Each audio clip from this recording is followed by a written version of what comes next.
And this is the situation that I would suggest that humans are in. So the world that we're seeing is useful, it follows rules, it has properties, but it doesn't itself tell you how the computation is being performed or what the actual reality of the computer is.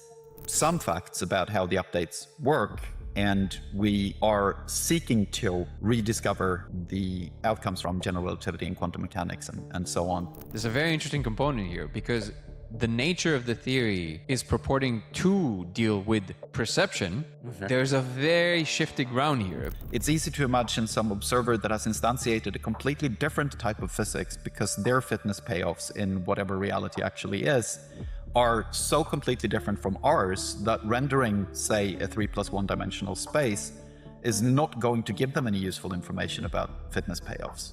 I see mathematics as interesting because it is a thing that is being run on a brain like ours that allows us to interact with just logical statements, not just about our world, but then this other half of the sentence is then about what? Just pure logic?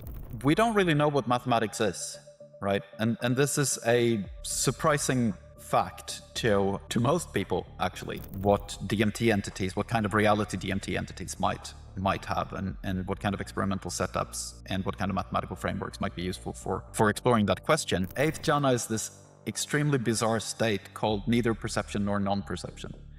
So the final 4 jhana is a sequence called the formless realms. So the 5th one is infinite space, so it's just the experience of space itself. The 6th one is infinite consciousness, so it's the experience of consciousness itself, without any reference to space or anything else. 7th is nothing, so you've taken away the consciousness as well, and then you take away the nothing, which sounds confusing, and the experience is quite confusing.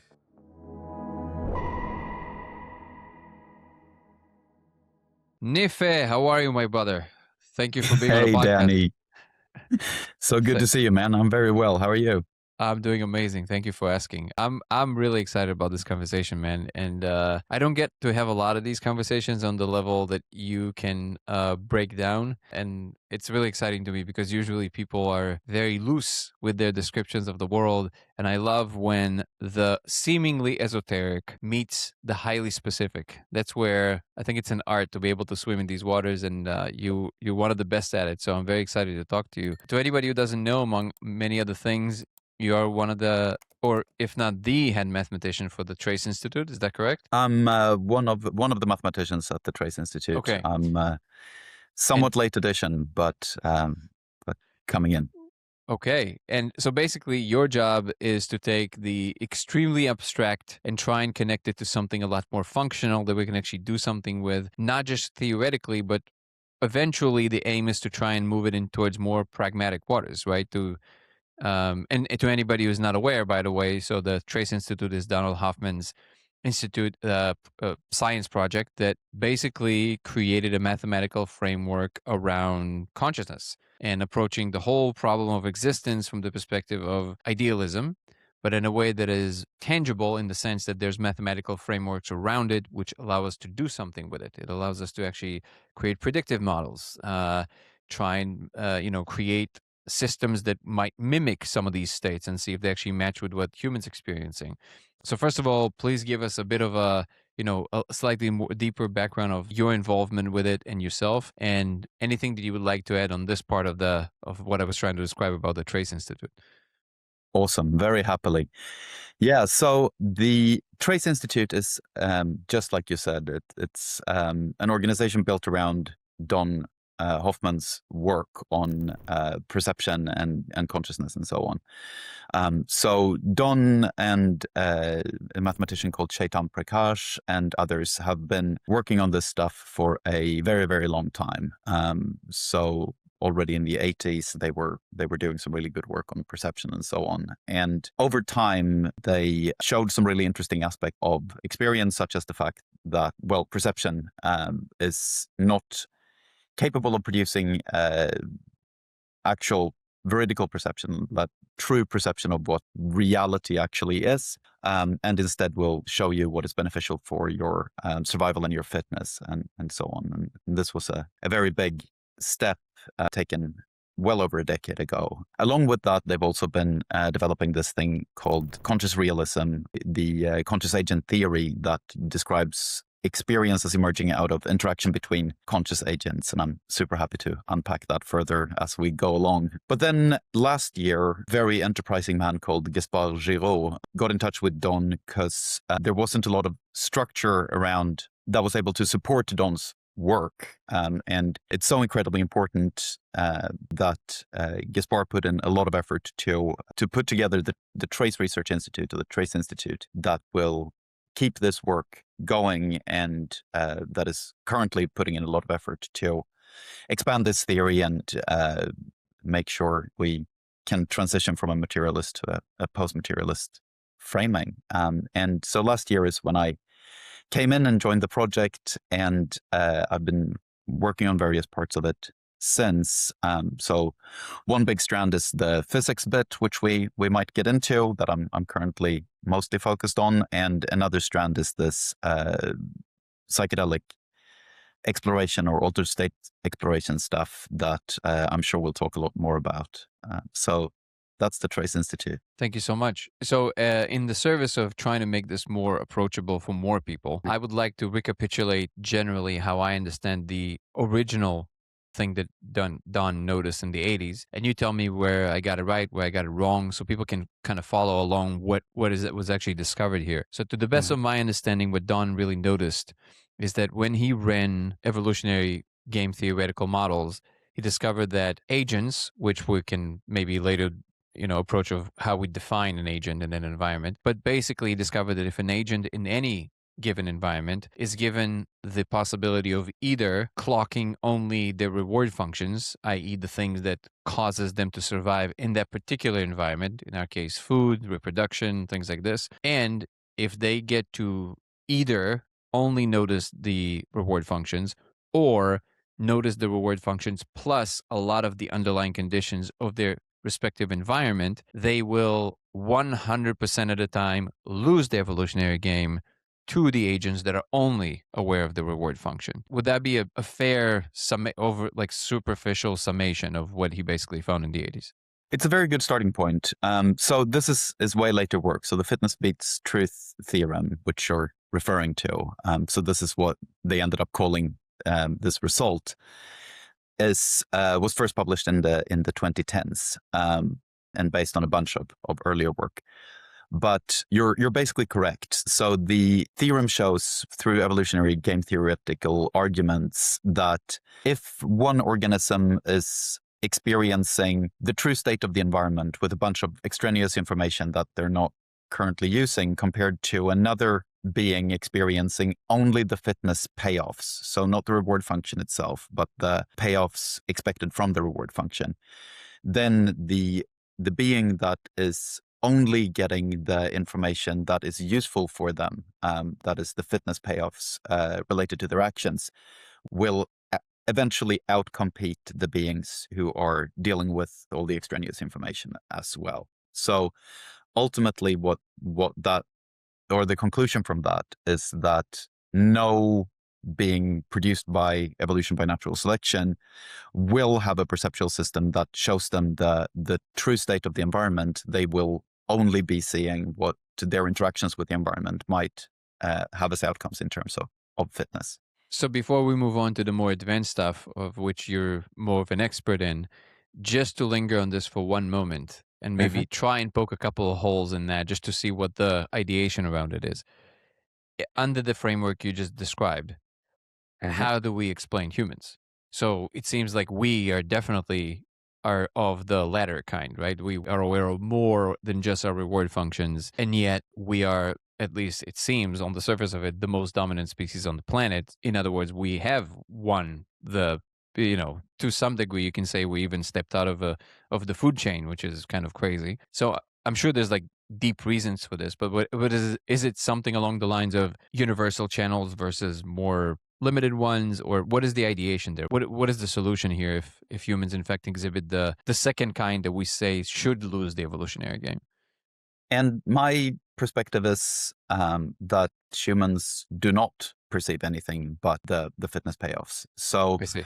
The idea here is that what we are experiencing, so everything around us, the world as it appears, physical reality, the fact that there's a separate entity here, anything at all, is just an interface that shows me what the payoffs of my actions might be. So when I'm experiencing something like a physical object or another being or something like that, what I'm experiencing is the useful information about whatever it is that is actually really impinging on whatever is really going on. This is why the idea itself has been called the interface theory of perception, because the basic metaphor underlying that name is that what we're experiencing is just an interface. It is not some sort of description of ultimate reality. It is something much more akin to a desktop on a computer when the actual processing is going on someplace else entirely. So if you're considering a computer interface, what you're seeing,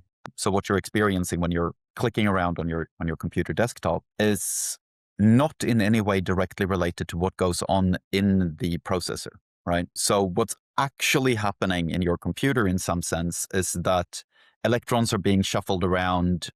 There are states in your hard drive or your solid state memory or whatever your computer might be using that represents ones and zeros by manipulation of holes and electrons, right? But the stuff that is happening on your computer screen bears no direct relationship that you can discern to what these electrons are actually doing in your processor, right?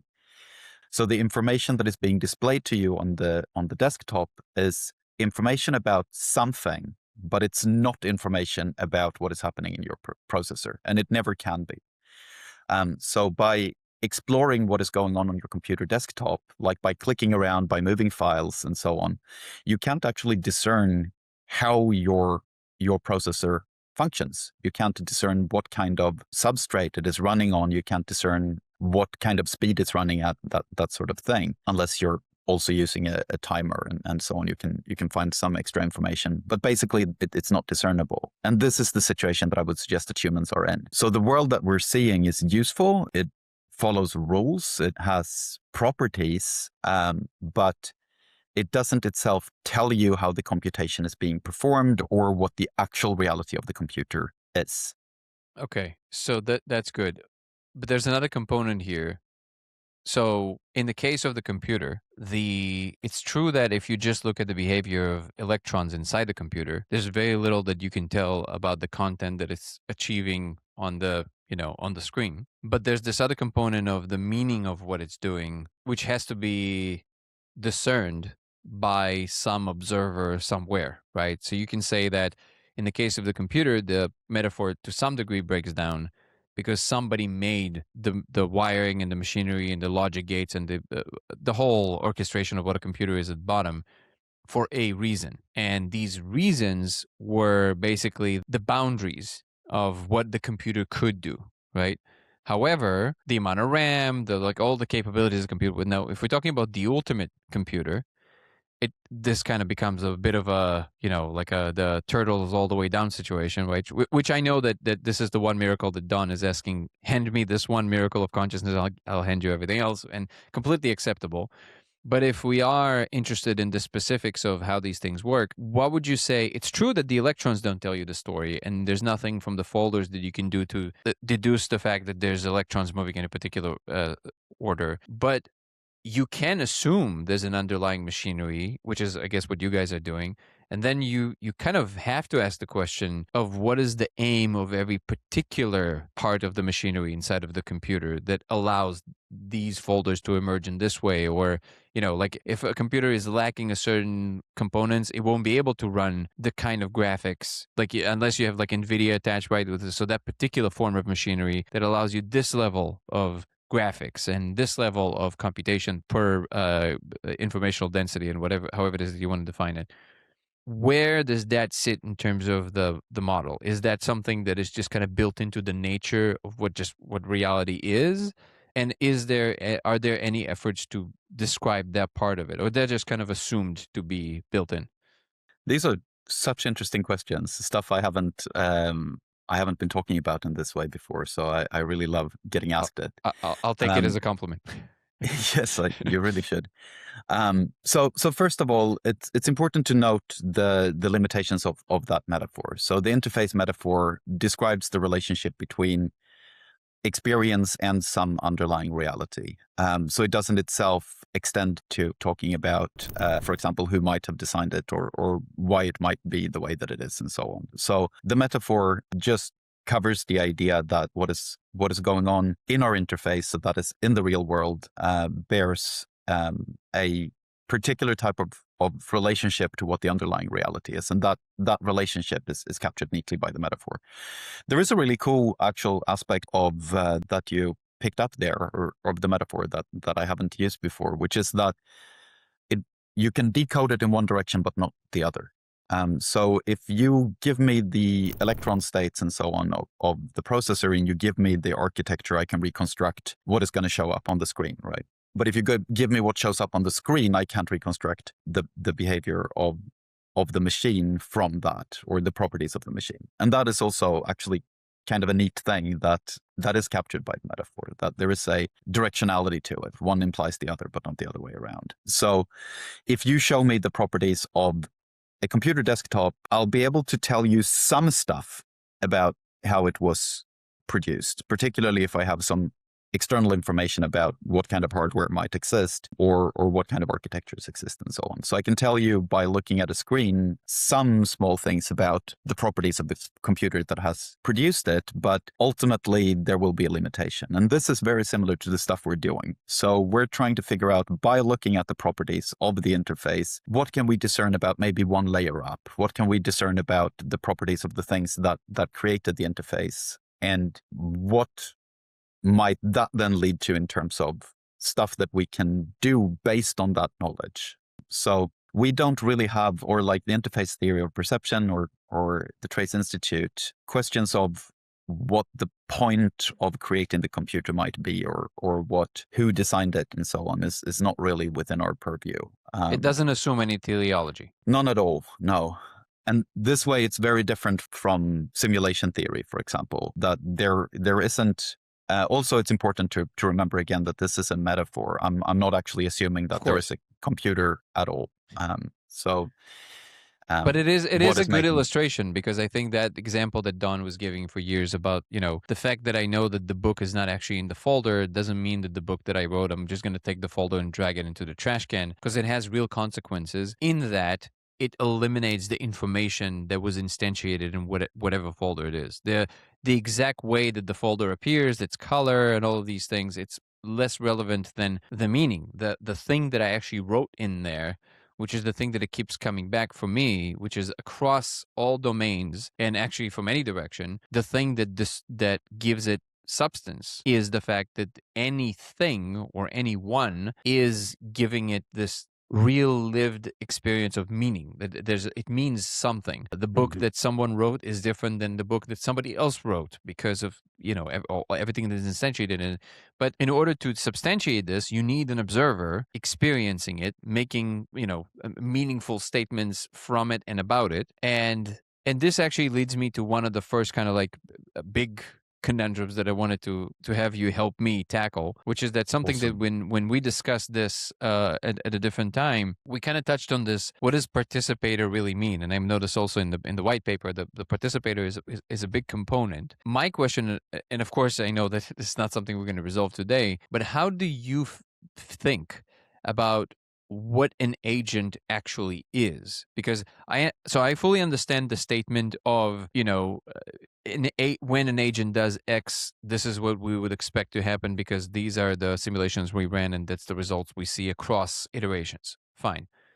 But if you're saying that an agent is the result of the particular kind of observation that the agent exhibits, so like the particular angle in the environment gives the way the laws appear to the agent, because that's what I'm hearing the theory saying, that, for example, the qualia and the totality of all qualia for a particular being might be so different across agents that there's really not even a comparison there. Like it's not like it even appears the same to them, which I'm willing to fully, go into that idea.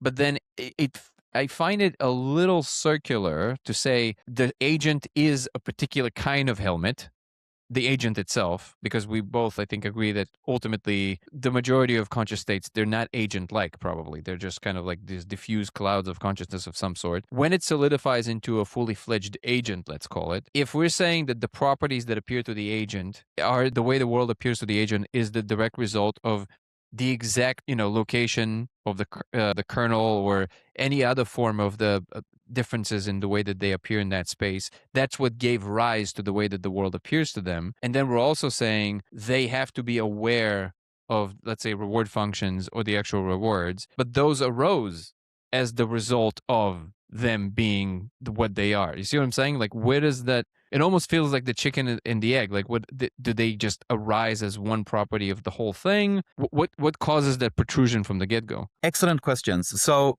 one of the issues that might be good to get out of the way early to untangle that is that we currently don't take a position on what the agentic part of it actually is. So where things like, novelty, intentionality, decisions, that sort of thing emerges is still up for debate, still up for grabs under the theory. So we're trying to move in an extremely principled way, and we're trying to make sure that we don't add overhead into the theory that we don't have extremely good reason for. And things like agency, even things like free will, for example, are philosophically unsettled questions. And for that reason, we're also trying to not forcefully settle anything we don't have good reason to settle.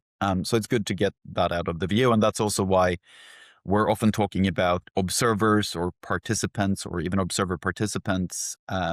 And so the word agent can be a little bit tricky if we assume that implies an ontology around things like agency and free will and so on.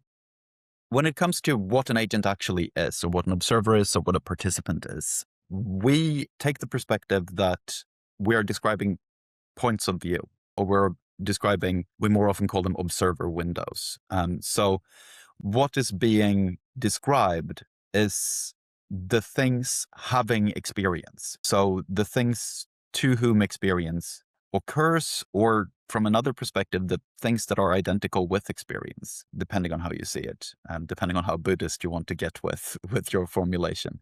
So where do the fitness payoffs arise? You were saying that you were curious about where the fitness payoffs arise in addition to the experience or something along those lines, or where the... Why would it be if it's an infinite space, why would you even need these boundaries of, like, why environments would even arise? You see what I'm saying? Mm-hmm. Like, if it's an infinite space, and it's fair if you're saying that part is not being touched now. I completely understand, but I was just wondering if there is an attempt to address this. So whether it's an infinite space or not, whether there's an infinite possible space or qualia or not, I would suspect there is, but I don't know that to be the case. I know that there is this range of qualia that human beings can have, and I know that can be very widely extended, and I assume that there are much more exotic versions and things that I can't even begin to pretend to imagine.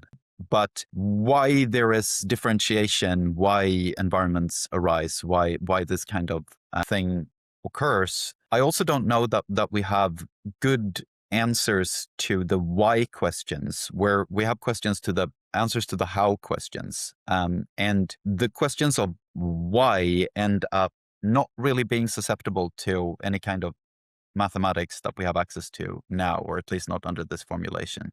So I don't necessarily want to get lost in definitional space. So let me clarify then. I can ask that why in a how form, which would be, and again, it might not being addressed currently, and totally okay, but like the how version of this question would be, what are the criteria of that underlying space that makes it so that in this particular case, these states of consciousness must arise? They force them to arise in that way, which I think in the paper you're addressing in terms of a statistical argument, right? Like what is more likely to occur from any particular space. Did I get that correct, or? Partially. Partially, okay. So let me just see if I finish formulating it, and then please run wild with it. So I guess the question will always be, what I mean isn't like I'm not asking the God question. I'm asking what is that particular state of that particular underlying some kind of a substrate that the results of what it is and its qualities necessitates these particular states in these particular moments. And that's what Okay. I'm really asking. And then to add to that is that you and I, when we spoke, in a different time, I think we both agreed that there are some already existing arguments like around cellular automata that do make sense, at least of its operation, which is that if we start with certain rules and then we run it, then some of them create semi-chaotic patterns that make perfect sense of this, which is like you have chaos, chaos, chaos. All of a sudden, out of nowhere, this particular region of just stability, like an island of stability that repeats itself in a particular way, sometimes in a stochastic way, sometimes in a pretty semi-random way itself. And then that squarely fits within the criteria of life, like kind of like semi-structural evolving pattern that is open-ended but also structural. So like we have examples of this that we can observe. So I think we agree on that. And I guess my question is more specifically around the way that you guys are approaching it in your theoretical models. Are there attempts to like address this directly? What are these underlying reasons for it being this versus something else? Yeah. So that's a really, really good formulation. I love that. So first of all, the sense that it has to be this way rather than any other way might be a little misleading, right? Because this could just be completely contingent. It might be that it doesn't have to be this way at all. That this is just, like you say, an island of something like stability. We don't even know how stable it is, right? Compared to what? And then you run into all these silly little philosophical problems, like last Thursdayism. How do we know that we didn't just occur for a moment? Boltzmann brains, where Boltzmann you brains. just created Yeah. now with all the memories of everything, and you're not going to be here.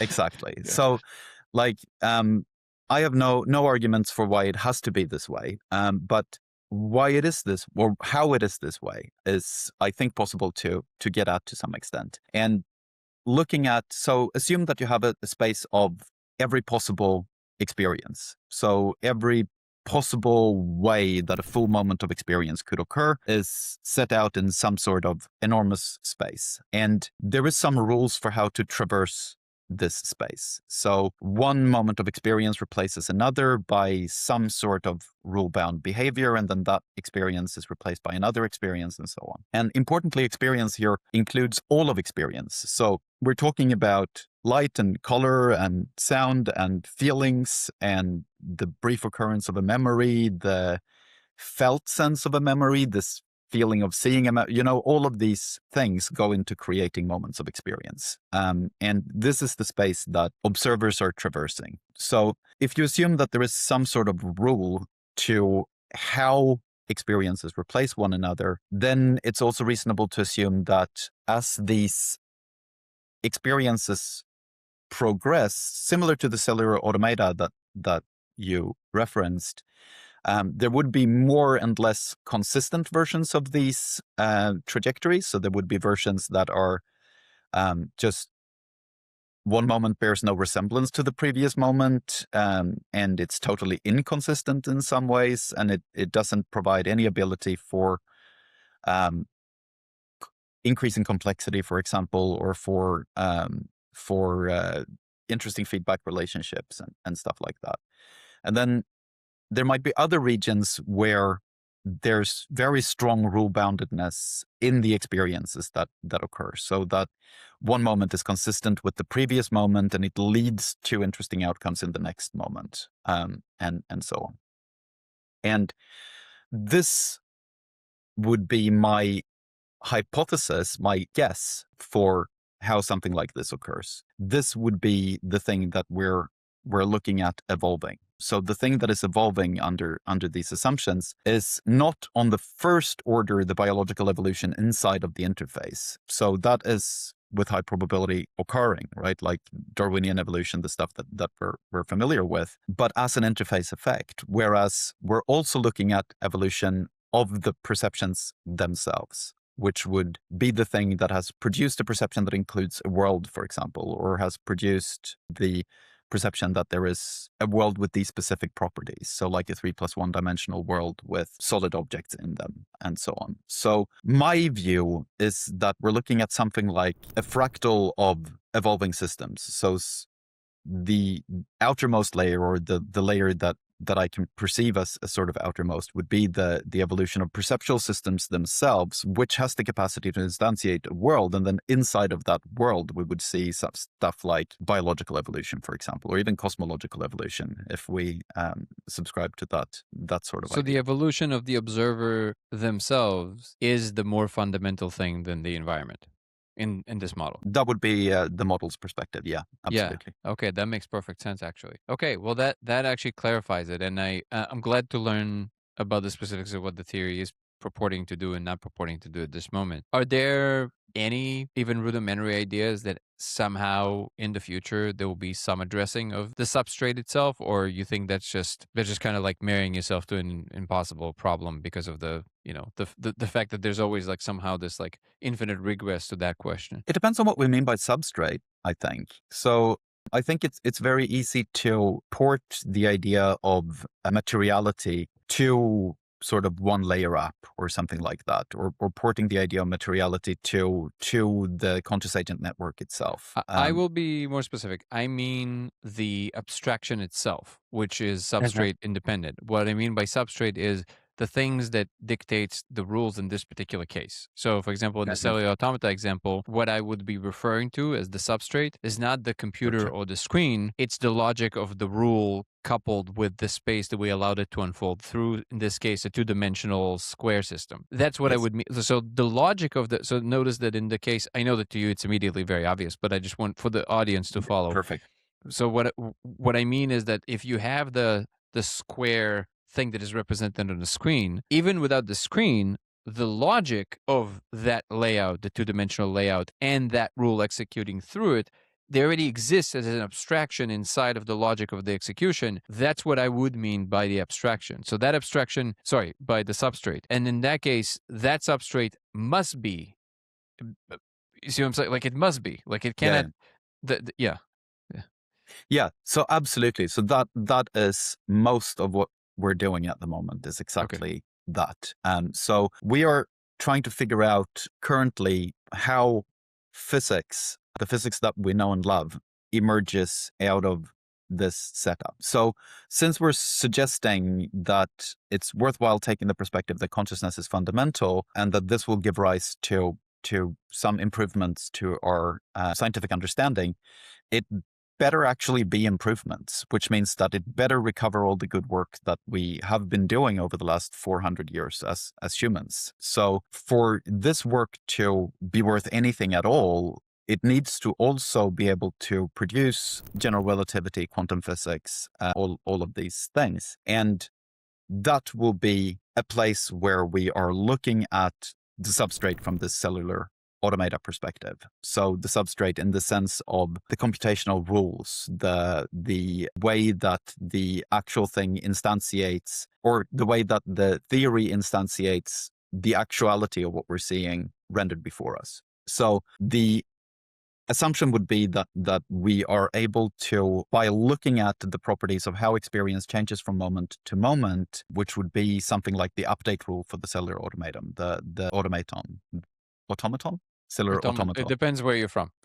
So that would be something like the rule from line to line in the automaton, right? Like if you have this arrangement on line 1, you're going to have this arrangement on line 2. And for us, the equivalent there would be you have this experience right now, so you'll have this experience the next moment. So the actual branching of the computational decision tree, basically. Yeah, branching or just update, right? So it depends on whether it's unitary or not, which we of course can't tell at this point. Can you, before you continue, can you say one more word about this? What do you mean by if you can't tell if it's unitary? So as experience progresses, it seems that for an individual being, we have one history, like one trajectory through state space, right? So when you're looking back, you're only ever seeing one history. So it's a pretty reasonable assumption that we have only one history and therefore only one future. But I'm totally open to the idea that this is not what's going on. It would be hard to discern, right? If you had several separate futures, but only one history, it would look exactly like it looks right now, right? Well, the question is, are there parallel histories happening alongside of you? Which I think to some degree, and again, it depends on what school of physics thought you belong to, but like people like David Deutsch famously say that the only logical conclusion to the fact that quantum computers work is that there are these actual parallel universes happening alongside of you at any given moment, and you're basically sharing lateral computation across the worlds, which would be one example of kind of these existing alongside of you. But of course, there can be other explanations as to why this still makes sense. So, Yeah. but I would say that Yeah, yeah. that would be, yeah. So, okay. So please, I stopped you. So continue with that train of thought. Yeah, so just on that note, I think there's good reasons to assume that there are parallel worlds existing together, but I very rarely make conclusions based on the best explanation. I tend to try to keep things open as long as I don't have a operational answer to make a decision. So in this case, for me, it's just the observation that I wouldn't be able to tell if I had multiple futures. It's not. I can tell that I have one past, or roughly one past, but when it comes to future, I just don't know. So the assumption would be that by observing what the update rules are from line to line, or in our case, from experience moment to experience moment, we should be able to make statements about some facts about how the updates work. And we are seeking to rediscover the outcomes from general relativity and quantum mechanics and so on through looking at these update rules. And by necessity, looking at how space-time, how things like entanglement, how physics emerges, we should be able to find further constraints on how the model can and can't operate.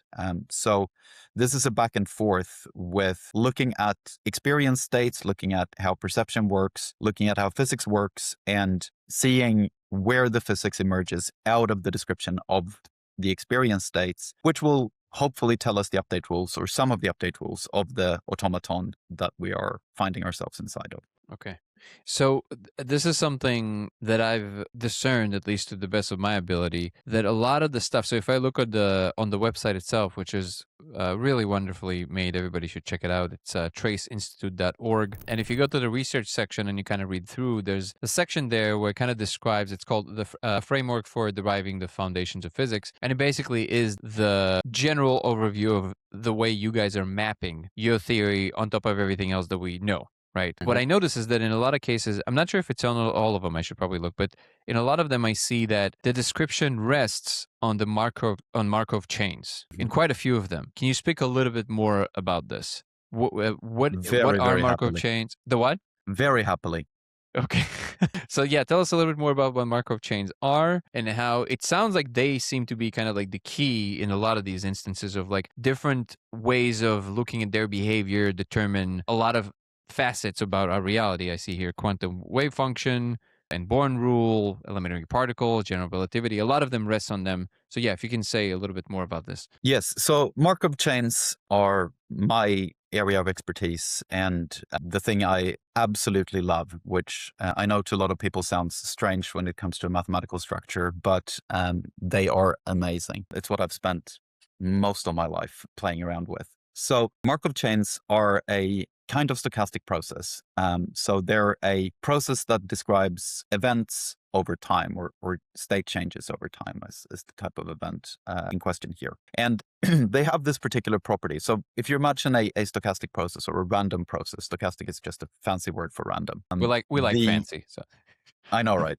Let's keep it up. So yeah, so stochastic process tells you how events are spaced out over time or equally over space, but in this case, we're looking at something like time inside of the universe, but time in experience space.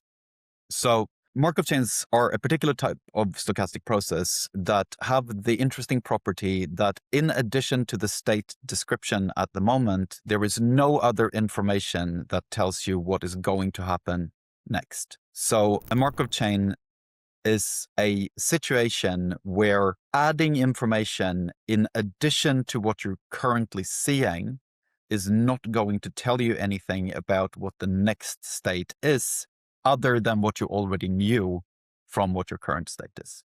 So Boltzmann brain would be basically that. Like if you in fact can be everything and then all of a sudden nothing, it would be part of like a Markov chain rule. So that's a fully possible type of Markov chain. So if you were to instantiate the Boltzmann brain as a Markov chain, or you were to instantiate us, it would look exactly the same. So this is part of the reason we have to make the assumption that we have to examine what we know about what kind of things impact what might be the next thing that happens, whether it is actually the case that everything we can see at the moment, feel and hear and so on are actually all the information, or whether we need to take more into account in order to fully describe the state space in such a way that we can then describe what will happen next as clearly as we can. And importantly here, the statement is not that if you know the current state in a Markov chain, you know the next state in a Markov chain. It's that if you know the current state of the Markov chain, you know as much as you can know about the next state of the Markov chain. The transition might still be random, right? But clarifying question for me. Do you know anything of value towards the next state? You said as much as you can, but does any of it have any application to the next state? That completely depends on the state and the chain. So in certain cases, you can have a Markov chain where knowing the current state fully determines with 100% certainty what the next state would be. But you could also have a Markov chain where if you know the current state, it gives you no added information. You still have equal probability of going to the next state. So Markov chains is an extremely versatile theory. Got it. So it also, what fluxes is also your ability to know something about the next step in the Markov chain, which is its own index, so to speak, within the Markov chain, right? In some ways, yeah. Okay. That's a way to express it. And it's also important to notice that it's not necessarily that the state itself knows what the next state will be. It's the person with access to the Markov chain, right? So your current experience doesn't include perfect knowledge about the distribution over your next states. But if I knew the Markov chain that describes your experience and I know what your current state is, then that would give me all the information. But you don't need to have access to the Markov chain itself. Okay. So the reason we've formulated things in terms of Markov chains, and this is before I arrived, but the reason we're doing it this way, and the reason I did arrive, is because I think this is the correct way of doing it, is that Markov chains have extremely well worked out mathematical machinery around it. So there's very, very powerful things you can do once you formulate something in terms of a Markov chain. And also, Markov chains are extremely universal. So if we have a state machine of some kind, then by reformulating the state space, we can always, under some assumptions, translate it into a Markov chain. So this would mean, for example, that if we include all of history inside of the state space description, then we have taken as much into account as we possibly can, and we're looking at that state space, then we might be looking at a Markov chain, even though the basic formulation of experience is not sufficient to produce a Markov outcome. So we're using this machinery not because it necessarily is the perfect description of direct experience, but because it is a formulation that we can use and that gives us access to a bunch of mathematical formalism that makes this work hopefully tractable. So Markov chains in mathematics, is it a mathematical framework? Is it a mathematical object? Is it both? And the follow-up question to that is, in what way does a mathematical anything has embedded in it the idea of, it sounds like from what you're describing, it has some kind of an idea that maps on perfectly onto the state of observation, which is, to the best of my knowledge, no such mathematical object exists, but please, educate me if that's just wrong. Yeah. So a Markov chain is a mathematical object. It's a kind of stochastic process, which is an object that you can operate on and do stuff with, and that has properties. And you're absolutely right that Markov chains themselves are not a description of experience. So they don't in any way kind of include the fact that they are experience or that they are experience states or anything like that. And I would suggest that this is much like how calculus doesn't itself include that it describes dynamics of Newtonian physics, for example, or that differential equations themselves are not electric fields, but they have the capacity to do things with electric fields. So in a similar way, Markov chains are not themselves objects that describe states of experience, but they can be used to describing states of experience. So, So sorry, I keep interrupting you, but my memory with these no, things is extremely short, and I want to make sure I don't miss an opportunity to ask something that I feel is valuable. In the case that the example that you gave, the fact that with calculus we can, we can say some things about even in field equations, it's because of limits, right? So there's a property to calculus, right, which in this case is limits, is the fact that it treats something we can count and it extrapolates the special case of its limit to an nth degree that allows us to say something of certain conclusive nature about whatever it is else, right? Differential equations and and quantum fields and things like this. It has to do with well, actually, what would be the equivalent of that in there? That would be, is it the matrix nature of it? Like, what, there would be something there, right? Like, among first of others, all, fill it. among other things, yeah. Yeah, so there's always there's a fundamental quality to that mathematical framework that allows us to do work on this thing that has a similar property, it seems. What would be that quality to Markov chains that allows us to? Because I think that's where it is, right? That's what the... Perfect. Yeah. Yeah. So first, to just answer your question. So the fundamental quality there is that the Markov chains describe how one state replaces another state and what the relationships are between states. And so how much you can know from one state to the next. Got it. Okay. Yeah. And I love how you framed that, because just like you're saying that the reason for using calculus is that we get this limit behavior out of it, but we also get a bunch of other stuff out of it by using the limit behaviors. So we get smoothness, for example, with calculus. So we get smooth trajectories that are describable by very simple mathematical formula and give rise to very complex objects in sort of the real world, or complex from one perspective, complex if we were trying to do them without calculus, but with calculus, they become essentially trivial. And in a similar way, the formalism of Markov chains, the reason why we're looking at using this is that it describes this change of state from moment to moment. And they might be discrete or continuous, by the way. So when we're talking about Markov chains, we're actually talking about the discrete case, but it might also be the case that we're looking at something that is continuous, in which case we should really be talking about Markov processes. This is just finicky, semantics. So the reason for using them is that they describe the case that we want to be dealing with, but the machinery itself, it seems like, is giving us access to much more complex descriptions and much more interesting mathematics that we can apply to this kind of system. So you answered my question perfectly. So basically, it's the fact that, well, I'm sure other things as well, but one of the central things is that the fact that it describes the relationship between this state and the next state, and it's almost like geared towards doing that. Essentially, that's the main. It is doing that. Yeah, exactly. So it's stochastic processes in general have the capacity to do that thing.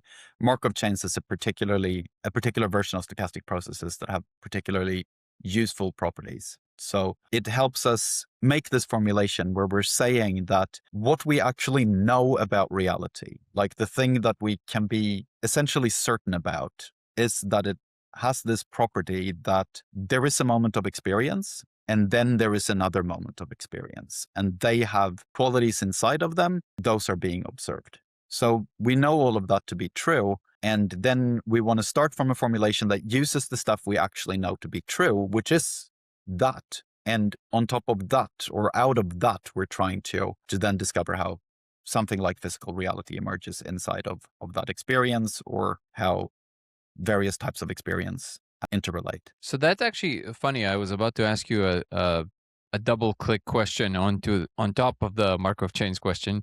And what you just said maps onto perfectly on my next thing that I wanted to connect it to, which is amazing how the simulation works. What I wanted to ask you is on the website 6 out of 8 in the same section that I mentioned, when it talks about elementary particles, it says each of the elementary particles in the standard model, which is the main, to anybody who doesn't know, that's kind of like the most accepted framework through which to perceive physics, at least at CERN, and in the way that we're doing, calculations in quantum field theory. So each of the elementary particles in the standard model can be identified with a particular class of Markov chains. So the first question I had was, is class in this case used in the same way we would use class in computer science? Yes, no, to what degree? And then I guess the follow-up question to what you just said, would these distinction between classes also determine the different types of qualia? Can we do these kind of mappings?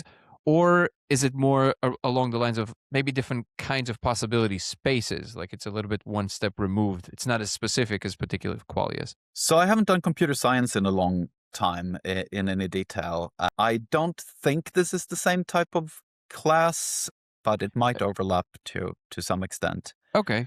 So so then let's just simplify it. Let's just ask the question directly. So for example, from what I understood from the proposition, correct me immediately where I got it wrong, but what you're essentially saying is that different types of particles, like bosonic particles, even the distinction probably between the different spins that different particles exhibit, no matter what arbitration we choose, like in terms of distinguishing between families of particles and types of particles and even kinds of particles, it would be determined by that Markov chain class, which has to do what distinguishes the classes. Is it the degree of certainty we have from one state to another, or there's some other distinction that you guys are making? And then if you can touch upon if it even maps on to what the different kinds of experiences and qualities. Awesome.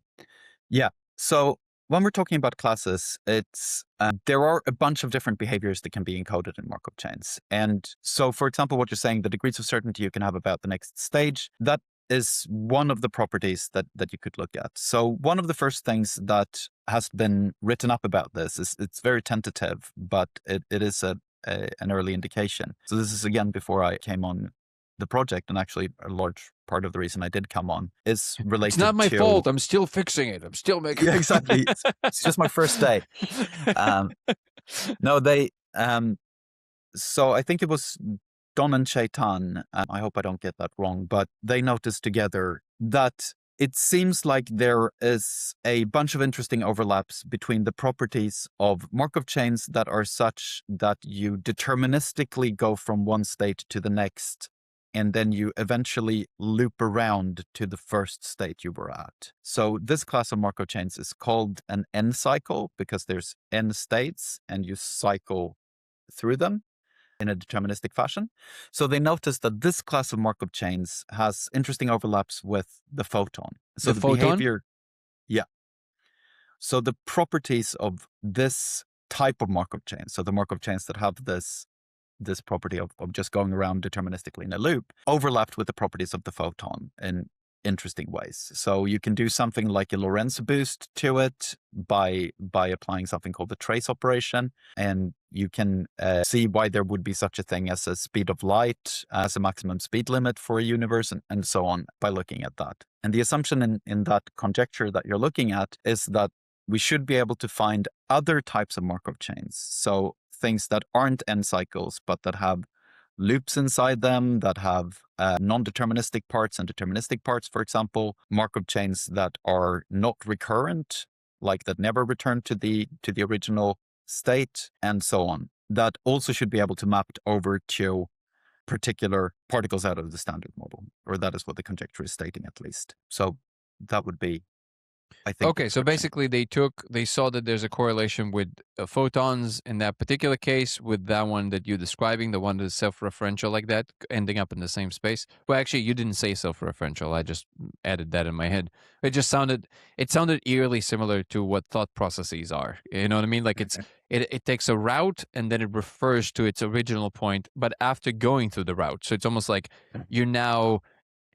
it's a loop within a moment of experience that allowed itself to include some kind of a thing that it already completed, but it ended up in the same space. So it has the reference of that entire loop now in this end state. So it kind of just resembled thought a lot to me. So that's why I added that. And then they asked the question, are there other kinds of distinctions in Markov chains that we can discern that match other properties of particles? And obviously, the specifics of this is probably very complex mathematics that we won't be able to put on a podcast.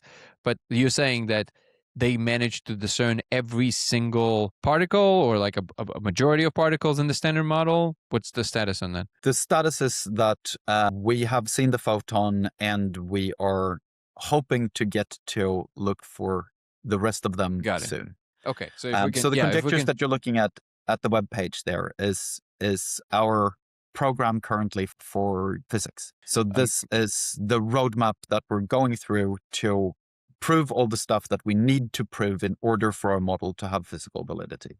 Yeah, and so far we have defined the program and we have started making inroads to a number of the conjectures, but none of them have been resolved yet. So that is the current focus of our work. Sure. And to make it clear to the audience, in this case, it is already substantial to make one connection like that if it matches more than one property, but it is exponentially, so every extra particle that you find, if you find them, the correlations between Markov chains and the properties of particles is exponentially increasing the likelihood that the theoretical framework really works, because the chances of finding another particle, they're just randomly, that has also all the properties that it needs, is astronomical. So like having 2 is already very, very substantial. Having 3 is like, it's basically putting you on the trajectory where almost certainly you're going to be able to find all of them.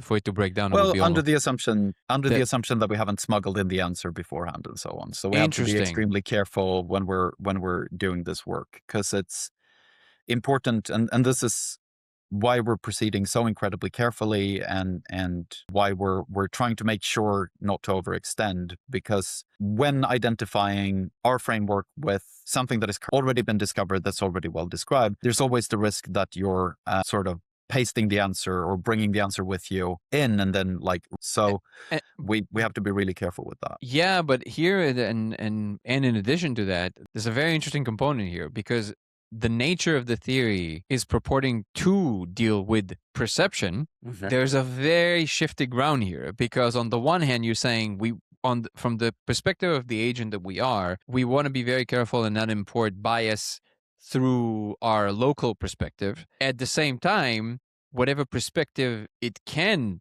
conjure and bring it into the theoretical, like the logic of the theoretical framework, must be part of its original logical underpinnings as consciousness. So it has to have some coherence across itself, right? Even though you're saying that in Markov chains that doesn't always have to be the case. You might have like states that just jump from one to another. And one thing that came to me when you were saying that is that for a long time, and maybe still, one of the biggest criticisms of string theory and M theory in particular was that, well, it is a theoretical framework, a mathematical framework, built by some of the smartest people on the planet, and it's kind of, nobody can really police them, and they are in their own echo chamber.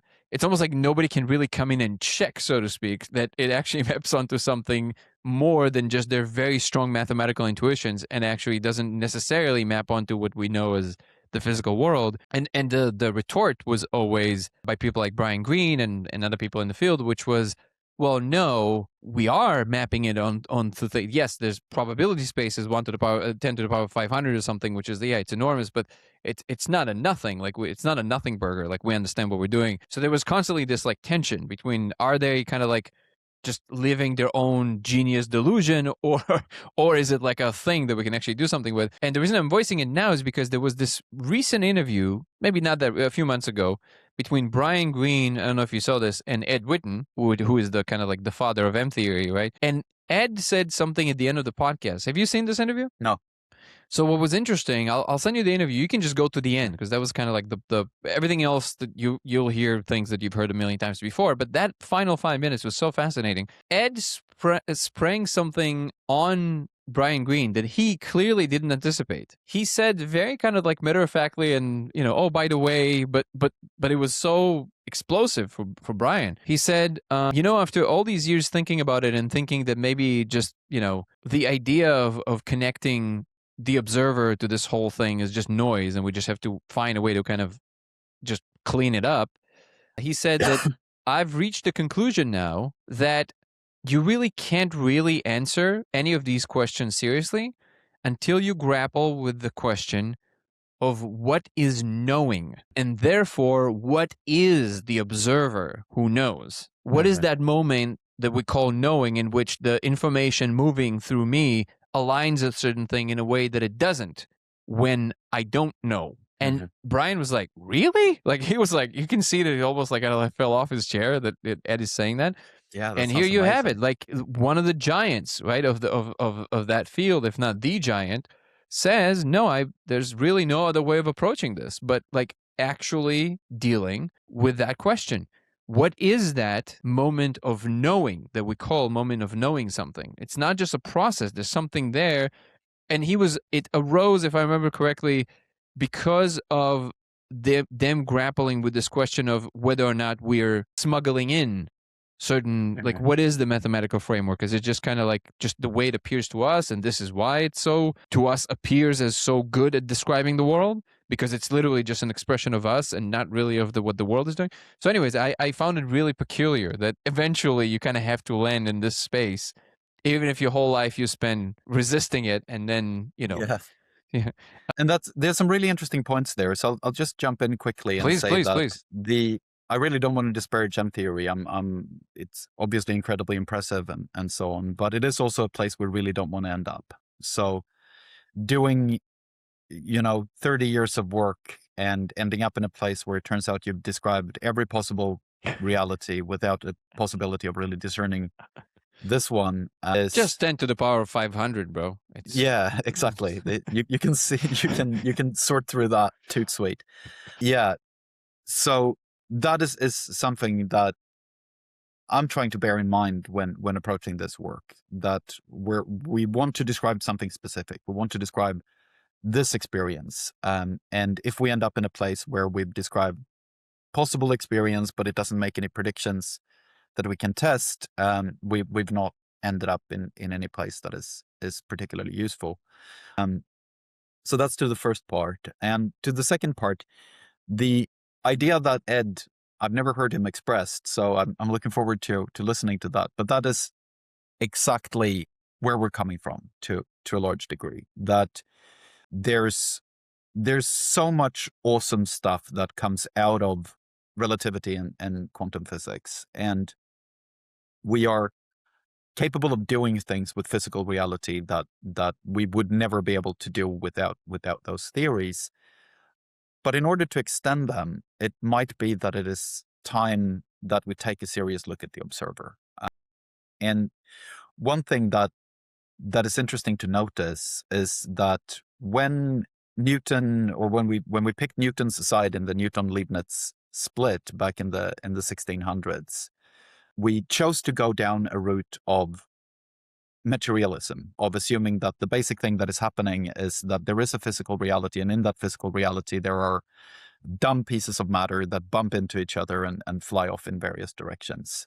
And that was extremely powerful, and it took us to the early 1900s when Einstein was looking at, extending Newtonian dynamics to, or looking to make a theory that included Newtonian dynamics. And it turned out that in order to construct that theory, we needed to take the observer into account. We needed to take things like the rate of movement of the observer, or relative movement between different observers, into account. And in that case, what we ended up with was a formulation where we have an observer, but the observer is basically just a description of a clock or a movement through space or something along those lines. Soon after that, it became obvious that when we're formulating the very smallest events on the very shortest timescales, so when we're looking at systems where quantum physics comes into effect, we had to have an observer because things behave differently when they're being observed to when they're not being observed. So we again formulated a part of physics based on a kind of observer, and again a very sort of hand-wavy, like, yes, there's an observer, something happens, and that makes a difference to how the system evolves. And when it came time to combine those two perspectives together, it turned out that it doesn't work. So trying to make quantum mechanics fit together with general relativity, they just don't mesh together. And one not very far-flung assumption about what the issue might be here is that we just kludged in observers that are not compatible. The what in the So observers is not compatible? we kludged in. We made shitty descriptions of part of the important properties of the theory. So we made shitty solutions to what the observer is, or not shitty, but ad hoc is possibly a better way of describing that. So with any luck, or hopefully starting from the perspective that there is such a thing as an observer that has particular properties, and then trying to derive physics out of that will do away with that issue. And it's very interesting to hear that Ed Witten would have come to a similar conclusion. And by the way, this would actually, because this, so, oh my God, there's like so many threads here. I'm going to try and dial myself in. So yeah, absolutely. Or at least even if people are uncomfortable with the idea of like, well, why would you consider that the observer would determine the laws of physics? You can just rephrase it. You can say, it's fine to say, for sure, we'll be able to say more about why physics appears that way to that particular observer because of what it is. If not, literally giving rise to what the laws of physics are. But if you're not comfortable with that, it's fine. Just phrase it in that way. Just say you will be able to say more about why they appear that way, which isn't that crazy. And to your Well, point about there's an interesting yeah, go ahead. there's an interesting point to that, if it's all Sure, right. sure, sure. Of course. That when you're making that statement, that the question is whether we describe, why would the observer be important to the laws of physics? We can at least say that it's important to the laws of physics as they appear to the observer. And I would suggest that that is all the laws of physics that we'll have access to. The physics that we're experiencing is the physics that this type of observer experiences. The idea that we would be able to explain physics for an arbitrary observer is enticing, and it might be the case, but I see no a priori reason why we should assume that we could describe a physics that is observer independent. Rather, to me, it would seem that it's easy to imagine, particularly, going back to the fitness beats truth theorem from before, it's easy to imagine some observer that has instantiated a completely different type of physics because their fitness payoffs in whatever reality actually is are so completely different from ours that rendering, say, a 3+1 dimensional space is not going to give them any useful information about fitness payoffs. They would not have any good reason to create a physics like this in order to display what they need to know about their environment in order to be able to navigate it. So the fact that we can only describe the physics, starting from the observer perspective, we can only describe the physics that applies to that observer, I think is one of the incredible strengths of taking this perspective. So I think that's worth keeping in mind. I would lovingly challenge that assumption. I'll tell you Mm-hmm. why. Because there will always be some state that is the thing that gives rise to both, right? So in the case of, so yeah, I would agree with you that it might not be applicable in any foreseeable time for, beings like ourselves, but that's not how we do science. Like we do science we are trying always to take the perspective that is the most the most abstract we can make. So like it is the most generalized case. That's what we're always trying to do, right? We don't always succeed, of course, but like in the sense of what you're describing right now, Stephen Wolfram's Ruliad would be a perfect example that, according to the Ruliad, if you happen to find yourself on a completely different branch of the Ruliad, when you look back at the beginning of existence or the universe, the laws of physics from that angle of the Ruliad would look completely different to you than somebody who's looking from here. But, and this is the biggest point, which is that, but it's still the same structure. So if we can discern what the rules by which the Ruliad executes it allows the rules to evolve, then we can say at least something of value as to, we'll be able to answer the question of why these particular laws of physics, the way they appear to us, look different to them, and even in what way. If we can calculate the logic of the system that gives rise to the rules.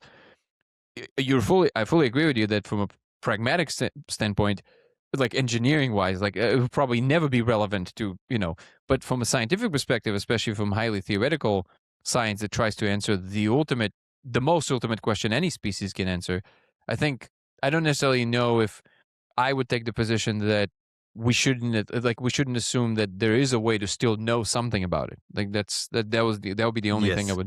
I would challenge there. But yeah, you're And I think the point you're making about what the ultimate goal of science is well taken. That trying to get to the most abstract or most general description we can is, I think, the implicit, if not explicit, goal of the scientific project.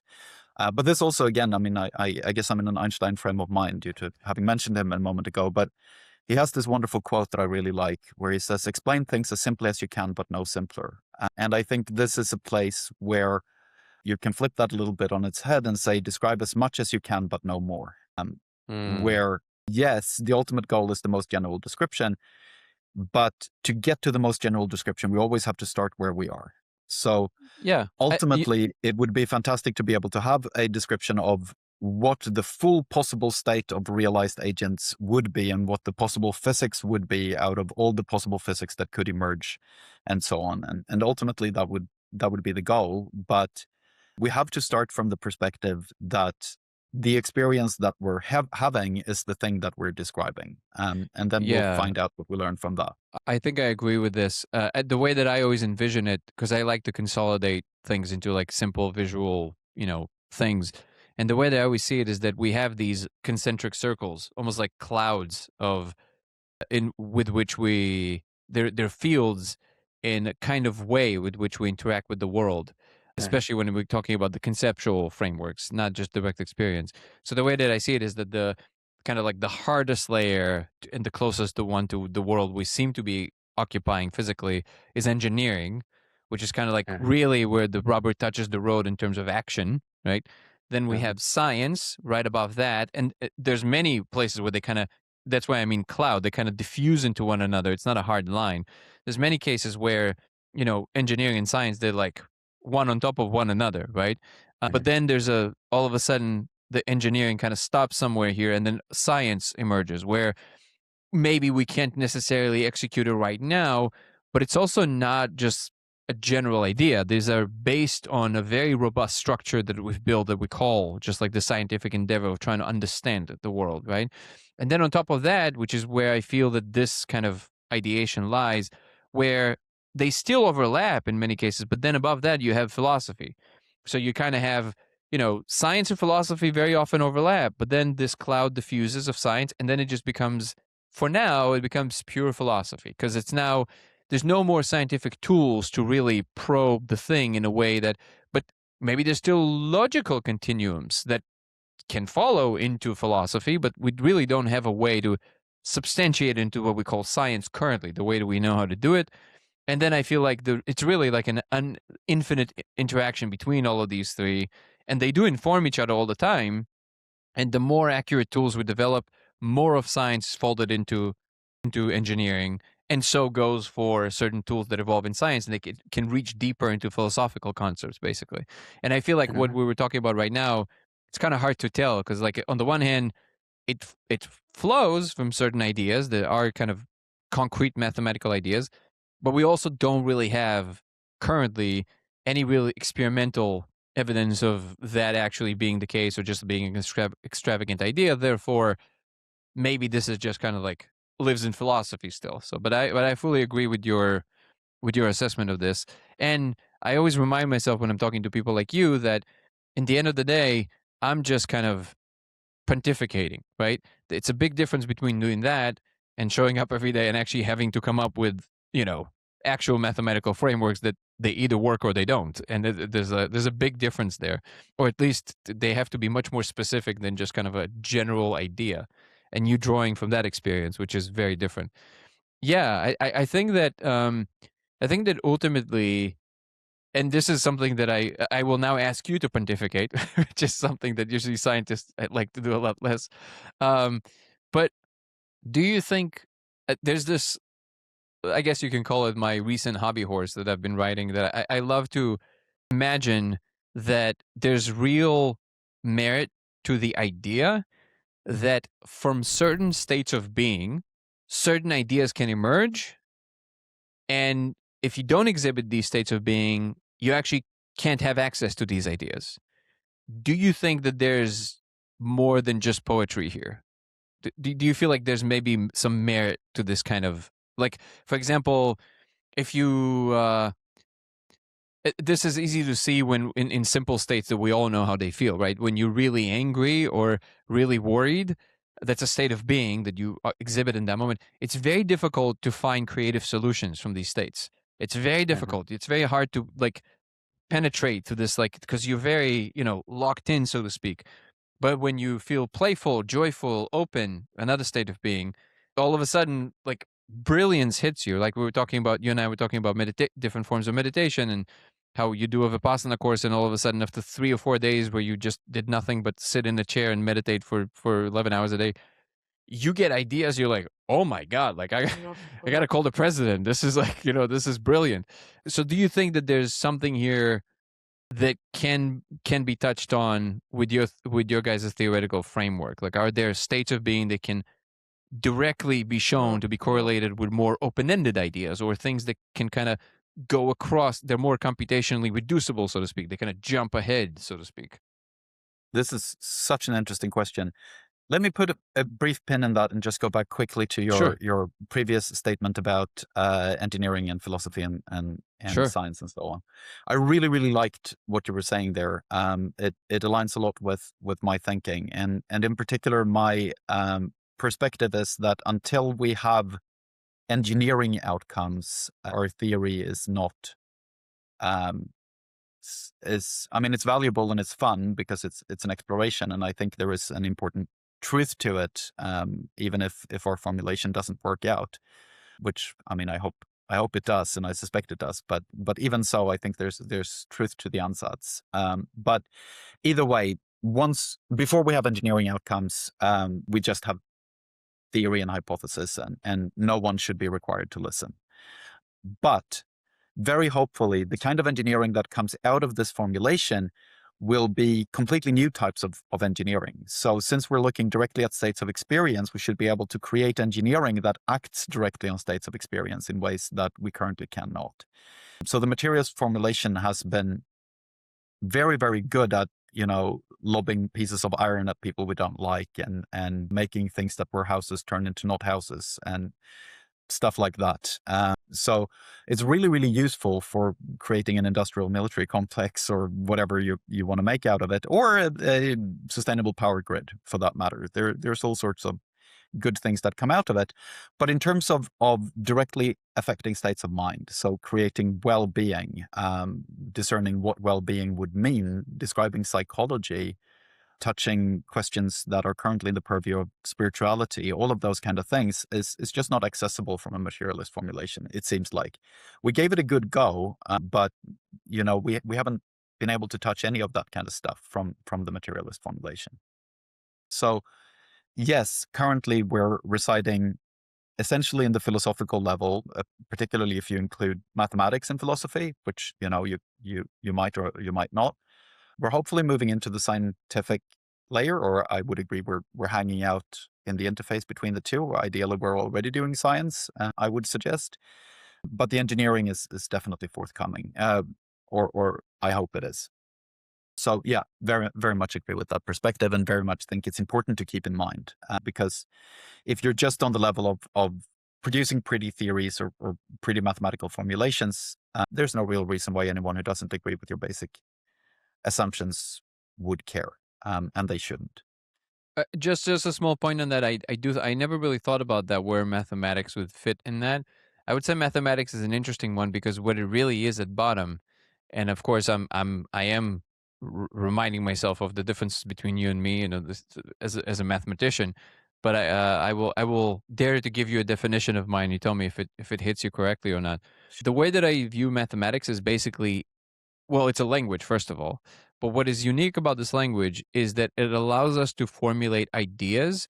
It preserves logical continuums between different things and spaces of relationships with the most fidelity that we ever found in any language. So, like, it's a language that allows us to deal with the fidelity of logical consistencies between different things that we're trying to describe.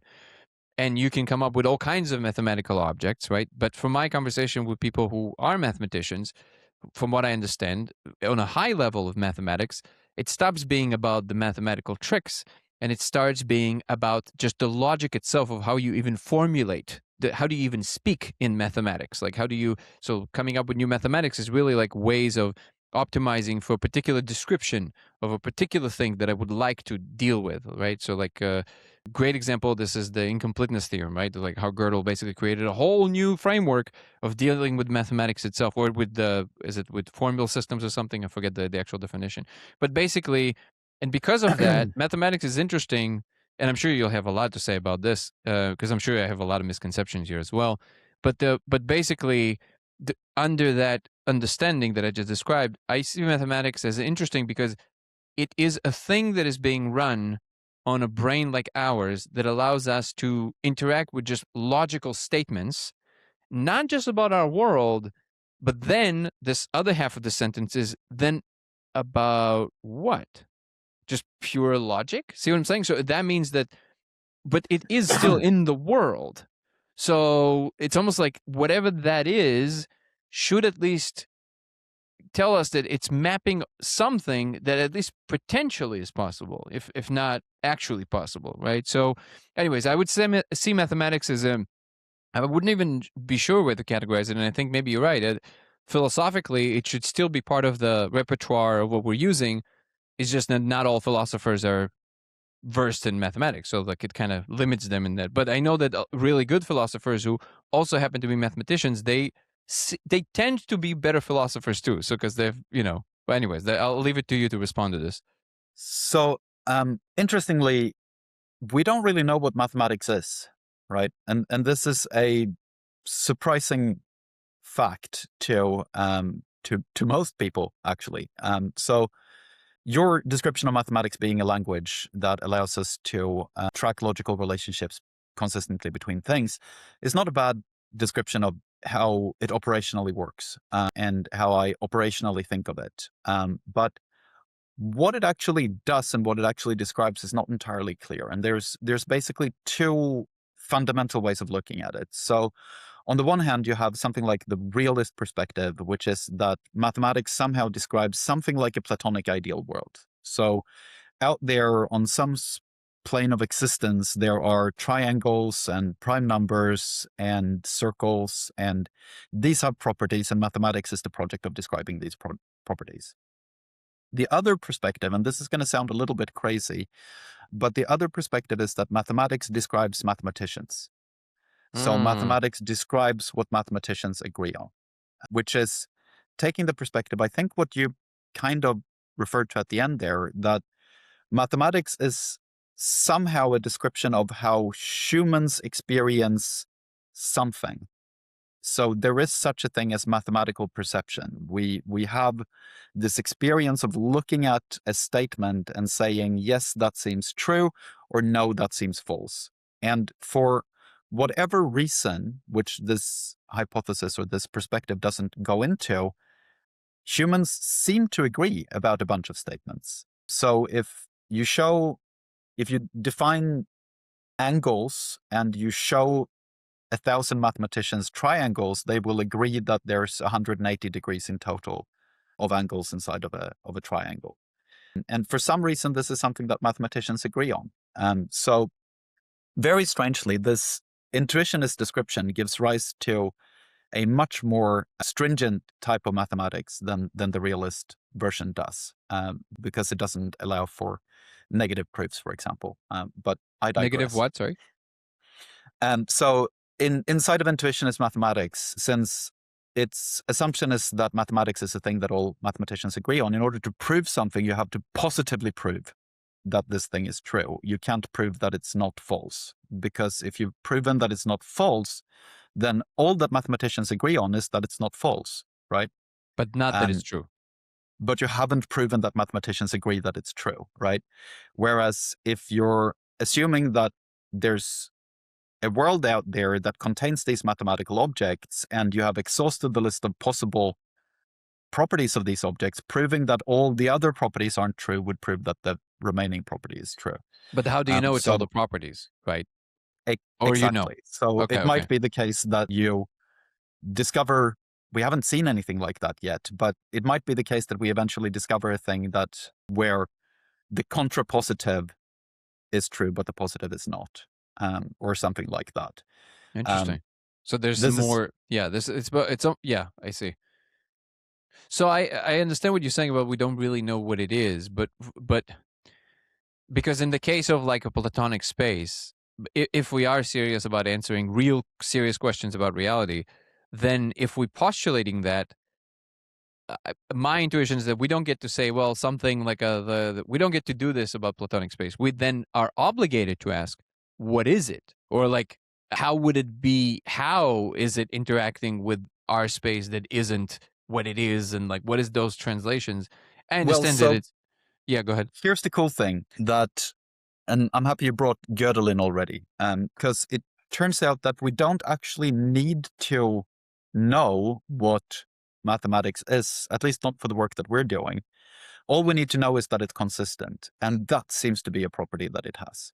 So Gödel showed that mathematics is not complete. So Gödel showed us that there are true facts about any formal system that you can define that is more complex than arithmetic, or as complex as or more complex than the standard arithmetic. Please There forgive me for will be butting in true. here, but is Mhm. that does that not isn't this is where most public's misconception about it is, which is that those are very special cases?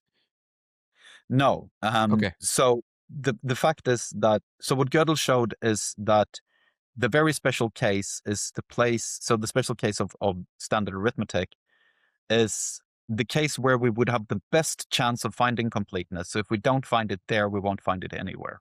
I Um, see. so Okay. it's a he did it in the smallest possible case and showed, and then he showed in addition that if the case got more complex, we would have less chance of finding completeness, or But less doesn't that go possibility. against the tenet you just described yourself, which is that even though we showed that we can't find it here, unless we positively find in each and every one of them, we can't really say.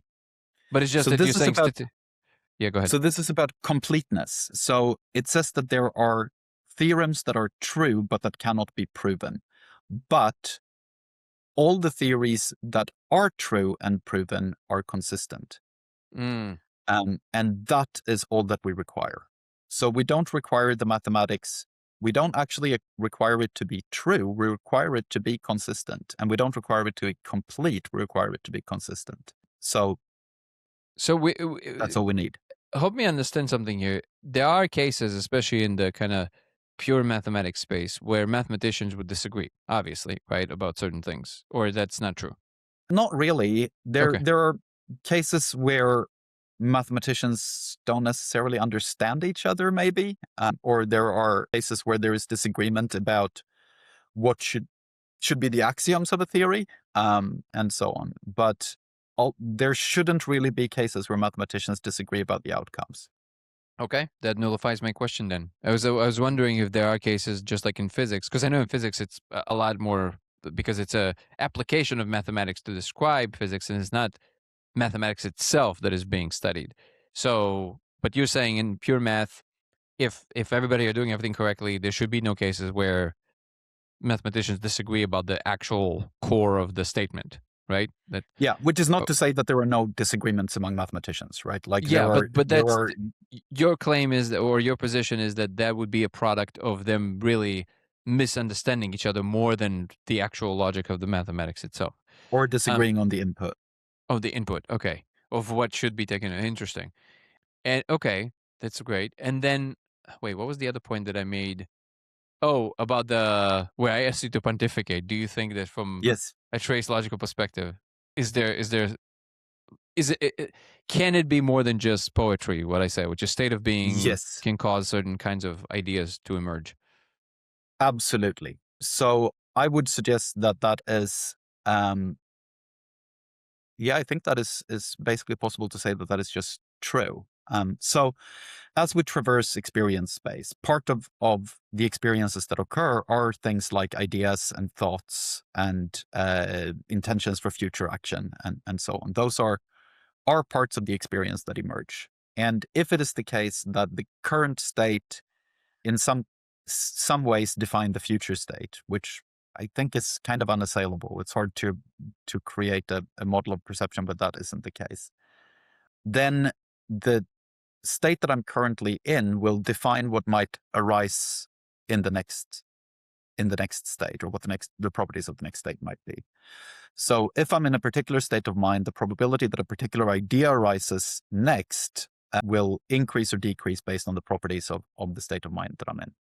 So just like you're saying, if you're in a state of mind, or if your current experience moment is such that you're experiencing a lot of anger, say, or um, yeah, let's say anger, then the probability that the next thing that you're thinking is something highly open-ended and creative is lower than it would be if you were in positive valence, calm state.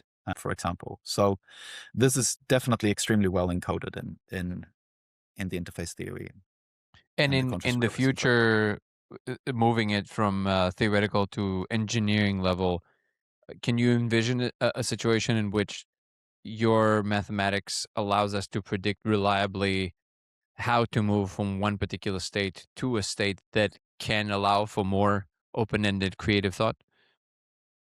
Depends on what you mean by reliably, but I would absolutely assume that is part of the engineering outcomes of what we're doing. So there is likely to be a limit to how precisely we can put you in a state of creativity, for example. So we should be able to make statements about what will be the higher probability, the situations that have higher probability of producing um, creative open-ended thought, for example. But I wouldn't expect that we would be able to, state with probability one that if you take action A, then you will end up in state B that is a highly creative state. Okay, so it doesn't have to flow, but there's some probability with a certainty that you can say that. Interesting. What was that? There was something right on the tip of my tongue, and it escaped me a second ago, but it will come back to me. It But was yes, so yeah. Go ahead. I can add a thing and see if Sure, something comes back. So sure. this is part of what we're talking about in this the paper Traces of the Other that Andrew Gallimore was the lead author on and made a spectacular job of, and Don Hoffman and I also participated in, um, where we discuss the ways to explore the question of what DMT entities, what kind of reality DMT entities might have, and what kind of experimental setups and what kind of mathematical frameworks might be useful for exploring that question. And in that case, we are looking directly at an intervention into experience that has outcomes for your future states, and where there might be, in this case, it's not quite creativity, right? It's interaction with DMT entities or entrance into DMT space. But the description here is that if in one moment your experience is consistent with ingesting DMT, then in the next moment, the probability that you will be having these highly atypical states of mind is a lot higher than they are for states in which you're not currently ingesting DMT, right? So that is exactly the type of intervention I think we're talking about. But aren't the specifics is what makes the distinction between? Because that sounds like a too general of a statement. It sounds just arbitrary, right? But that's a starting point. I understand. But does it Mhm. branch out to a more granular description of this? Ideally, yeah. I mean, that would definitely be my expectation. I mean, ultimately, we should be able to make statements about, like, your Vipassana retreat description is, or example is a really nice example where we can see, for example, that if your current state is that you're sitting on a cushion at a Vipassana retreat, and it also includes a memory of having done that for the last 10 days, then your probability of being in the next moment in a state where you have this increase in creativity will be higher. And then you can imagine that this granularity could shrink if you're sitting on a cushion in a Vipassana retreat and you have a memory of having been there for 3 days. If that occurs, then your probability of having highly atypical experiences will be less than it was if your memory included 10 days of Vipassana retreat beforehand. And then we can, shrink I, that as much as we I'm want. sure that there's way more to this, but just the way that you're describing it sounds to me very much along the lines of behaviorism. That we're kind of just looking at the fact of your executing this function and it giving rise to more likely states of being or states of mind. My question always circles around the specifics of the mechanisms involved. Not Mhm. like in the behavioralism case was like, well, this behavior is the indicator. Like, well, no, the behavior is the result of something. That something is what we're asking the question about, not the behavior. So the question is, what is that bridge in the theoretical framework? So you're saying if you smoke DMT, this is this possibility space you're now more likely to play within. If you do meditation for a certain number of days, depending on the number of days, this is the kinds of states of possibilities that we envision for you and the likelihood of that. Is there any discussion of the specifics of what causes this particular action, because the meditation is obviously involving certain states of attention and how you move your attention, how that relates to what we call the physical body. What is that process of purification of the mind? What is that difference in the way that psychedelic states arise? What actually, what I call cognitive physics, which is like, what is that physics of that cognition and how it moves? So there's, I'm assuming that the real theoretical framework is around that, right? Or am I just got it wrong entirely? No, so the theoretical framework, it's a super interesting question. So behaviorism would be one way of projecting this down into seeing something like trajectories for a particular being with a particular body or something along those lines, right? So there is a way, presumably, to project from state-space description onto the description of one being or onto the description of behavior or something like that. But what I was trying to describe was if you're looking at just the properties of an individual moment of experience, that individual moment will carry in it information that can tell you about what is the likely next moment of experience, right? Or what more generally, what the distribution is over possible next moments of experience. Okay. So it's not just a question of saying that a certain behavior leads to a certain outcome. That would be a long-term description and in a certain way a projection or an extraction from this theory. Whereas what I'm saying is that what we're looking to describe is the actual properties of how experience moments replace experience moments, and the dynamics in there will not be behavior based, but will be a description of the relationships between the points in the state space of experience. And that will have its own dynamics to it, which again will have as output behavior. But that isn't itself behavior, it's a state space description or a state space Yeah. plus transition rule description.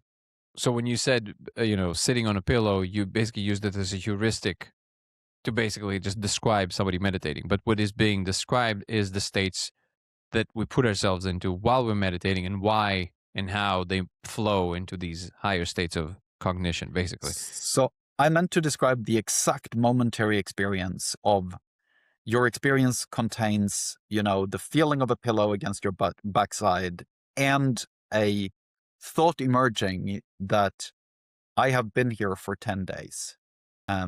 So you can imagine this. You might have half open eyes or something like that, or you might have closed eyes and there's a visual field with some distortions in it. And all of these things are your momentary experience, right? The fact that the thought that you've been there for 10 days might not be true, right? So that moment of experience has a bunch of properties surrounding it, but we can also make statements about what the likely next experience is if this is your momentary experience, right? So we can make descriptions about what the probability is that you're correct. We can make descriptions about what your probability is of following the expected trajectory versus another trajectory under the assumption that it's correct, and so on and so forth. But what I was trying to describe is like the momentary experience will have some information in it that can describe what the probabilities are over next moments of experience. But I would Absent claim, behavior. yeah, I hear you. So, but I would claim that the operative, both in terms of the next possible states and really the key for any transformation that you might be going through experientially, is not your physical state sitting on the meditation pillow, even though that is included in your immediate experience, simply exhibited by the fact that you could meditate in any other way. Like you could lay down, you can stand up, you can even drive. Um, so the thing that is clearly operating here is not your physical state, but some kind of a process internally that gives rise to other states of consciousness. And you're right that to some degree you're influenced by the external environment, if you're too cold, if you're too hot. But I would claim that if you're an experienced meditator, you actually are, that those basically nullify to almost no influence at all if you know if you rely on the actual mechanism by which it seems that the transformations happens. So it seems to be completely decoupled from you even being in the body, which is a hard pill to swallow for somebody who never done it. But I'm just trying to get the most accurate representation of what you actually said, because it sounds like you keep bringing me back. No, all of these physical states do play a role.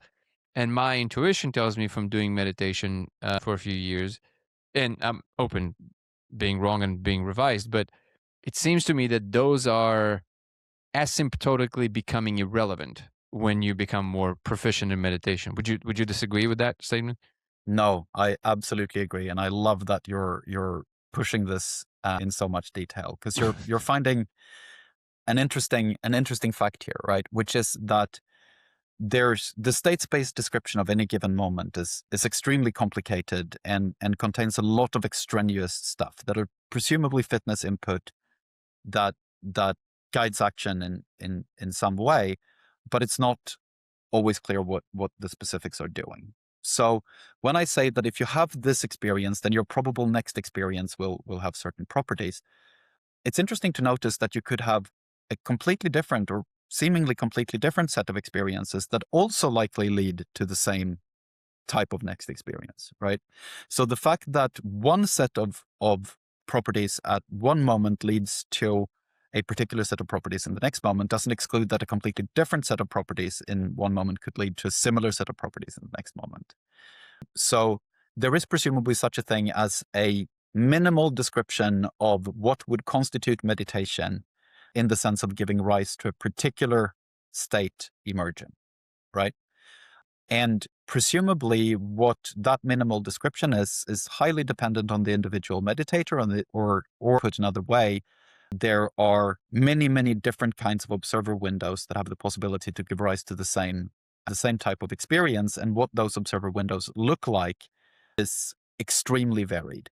So you're saying even very well-known terms in meditative circles, in Buddhistic circles, might feel radically different across different individuals. So like, maybe, achieving liberation of a certain level or any jhana state, like, because we do have, well, jhana meditation is perfect at this because we have like levels, right? So we describe levels, and these levels, I'm sure they can vary between the actual kind of experience that people are having, but there would be no distinctions of that kind if there would not be at least some similarities between the kind of levels, between the kind of qualities that each level exhibits, because then we wouldn't be able to agree on these descriptions. And it seems that people, I've actually never tried it, but from people, actually, Andres is one of them, Andres Gomez and others who are practicing it.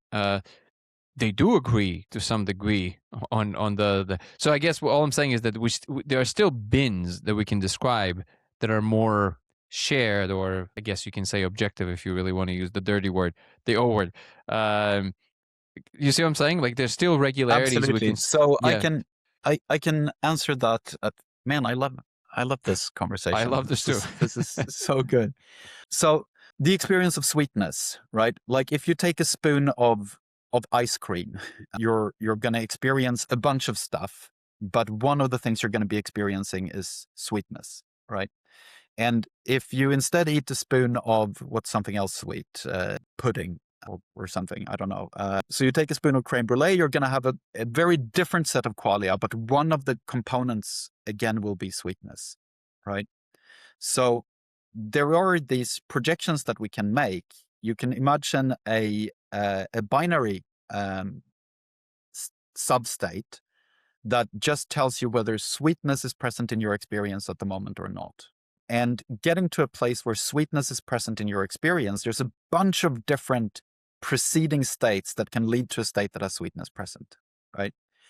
And when it comes to jhana meditation, for example, we have something very similar where we're looking at something like substates. So if you're looking at jhana meditation, for the first 4 jhana, you're looking at, so maybe for the guests, for the viewers, jhana meditation is a description of a bunch of altered states of mind. Very frequently from a Buddhist perspective, there's a list of 8 canonical jhanas, 4 of which are physical states, 4 of which are states where you don't experience having a physical body. And they're very similar. The first 4 jhanas, we can look at something like sweetness. There's 2 particular qualities that arise in the 4 form jhanas that are called, well, let's call them joy and rapture. And when you're pursuing one of the practices that lead to absorption into the jhana, what you're looking for is isolating and amplifying those properties. So this would be very similar to saying, here, have a spoon of ice cream, but experience only the sweetness of it. And see if you can find, like, ignore the chocolate or the vanilla or whatever. Take away the sensation of cold, take away the sensation of the mouthfeel, and so on, and experience only the sweetness. Jhana practice is the practice of doing this for some properties that are always present in our experience. And interestingly, when you're looking at the first 4 jhana, they're quite noisy experiences. They're very well, I mean, not compared to normal walking around consciousness, but compared to the remaining 4 ones. There's a lot going on. You have a lot of experience, and one moment of a very high absorption to first jhana for me will look very different than a moment of absorption into first jhana for you. But there will be things that we can project down from that state space description and say that, yes, this property was present for both of us. Otherwise, it wouldn't have been first jhana. Similarly, second jhana, similarly third, similarly fourth, and so on. But the state space descriptions themselves will be very wide. So in first jhana, for example, part of the work that you do is spreading the sensations evenly across the whole body, and then perceiving the whole body as being suffused by this experience of rapture. And there will always be defects in that. No matter how deep your absorption to first jhana will be, it will never be completely complete. So 2 moments of experience of first jhana will differ on essentially every dimension, except if you project it onto this dimension of rapture and joy. By contrast, if you're looking at something like 7th jhana, which is now a much, much deeper level of absorption, and the 7th jhana is characterized by nothingness. So 7th jhana, the thing that you're focusing on is nothing. And experience space of 7th jhana is way less complex. Like, there is no such thing as suffusing 7th jhana through the whole body, because there's no body to suffuse it through. And therefore, there is also no such thing as missing part of the body as being suffused by 7th jhana, because there's no body to suffuse. So 7th jhana will be way closer to each other. The experience of 7th jhana for one meditator and another meditator will be much closer to each other. And equally, my experience of 7th jhana today compared to tomorrow, or an hour apart or moment to moment, will also be much more similar than my experiences of first jhana or second jhana.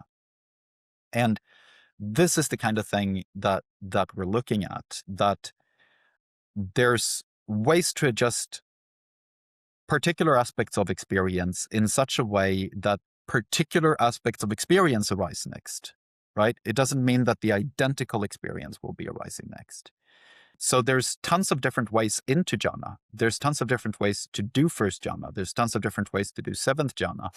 But once the correct experience sequence is in place, the resulting experience will have some of the properties that we're interested in, or rather, when we project it onto the space of interest, we will be expecting to see the sub properties of experience that characterize the state that we're looking for. Yeah, that's first of all, that's fascinating. And before I say anything else, I am very curious to know what would be the 8th jhana then, if 7th is 8th jhana nothingness. is, yeah, 8th jhana is this extremely bizarre state called neither perception nor non-perception. So the final 4 jhana is a sequence called the formless realms. So the 5th one is infinite space. So it's just the experience of space itself. The 6th one is infinite consciousness. So it's the experience of consciousness itself, without any reference to space or anything else. 7th is nothing. So you've taken away the consciousness as well. And then you take away the nothing, which sounds You've had it? Oh yeah. Oh wow. So 8th jhana is yeah, it's called neither perception nor non-perception, and unfortunately, that's an extremely good name for it. Yeah. So would you say that what 5-MeO produces, obviously there's still like some experience. There's the load on the body, there's the white light, but there's definitely a moment, if you do enough of it, of that really even the This is something that I've shared before, which is that even in certain states that people think that they are transcending the self, when they look back at it carefully, they would recognize, yeah, you didn't remember you were a human and you didn't remember you were you, but there was still some perceptual space from which you were perceiving. So, but when you go into deep 5-MeO states, you realize, oh, even that is actually gone. Like there's actually a complete diffusion of any central point of attention at all, which from a point of attention speaking, it's literally impossible to describe to someone. So obviously 5-MeO is still filled with experiential elements, but would you say that that state starts dancing with, let's say, the sixth or the seventh jhana? I would say that the white sort of end state of 5-MeO, by the point when there isn't any perception of the fact that it is white, where the white would be a description you apply in retrospect, but that couldn't be applied moment In to the moment. yeah. Yeah. That I would say is, and this has been my description all along, is very, very reminiscent of eighth jhana. So I Really? think Wow. But would you the say that in retrospect, in the eighth jhana, there are still elements like white, that even doesn't even, like, that never even enters the picture at all? so for me on no in moment to moment there is no such experience as white in eighth jhana. There and this is why the description neither perception nor non-perception I think is appropriate, because there is such a way as when you're coming out of eighth jhana having an experience of having had something like experience and being able to describe something of what that experience, um, maybe it's easier to describe what it wasn't, Okay. but it's it's possible to describe that something has been going on, in the sense that, so this is in contrast to the actual absence of experience. And the reason that this is contrasted is that in these meditative maps, the Buddhist meditative maps, there is eventually complete absence of experience. So something Nirvana. called a cessation. Oh, okay. Yeah. Yeah, nirvana is one word that possibly describes the same thing. I try to stay away from the N word, Sure. because it's one of For the many really loaded reasons. terms. Yes, exactly. Try to avoid it as much as I can in every context, all N words. But yeah, no. So there are experiences you can have where when you think, well, there's absences of experience you can have where you think back on that moment in time, there is actually nothing to find there, as if that moment has been cut out of a movie and just left on the cutting room floor, and the preceding moment and the moment right after are literally pushed together. But if you look back at the experience of eighth jhana, there is a sense that it has happened. So in a very similar You way, mean in retrospect? Like when you in look back, retrospect, okay, got it. yeah. So So in retrospect, there is a there's sense a that moment somewhere in which when you look back at it, clearly it's a distinct thing, but you know that when you're there, it's not even a nothing. There's not even a word to, exactly. yeah. And so this is what would suggest that the 5-MeO breakthrough peak is that kind of thing.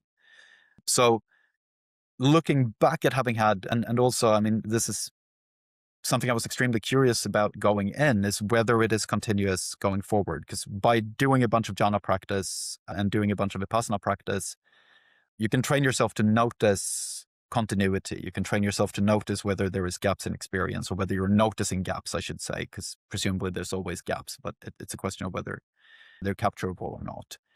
So part of what I was curious about with 5-MeO is whether what people describe as the complete absence of experience is actually a seventh jhana kind of thing, where you're having a clear perception of nothing, or whether it's a eighth jhana thing, like having no perception, but also not non-perception,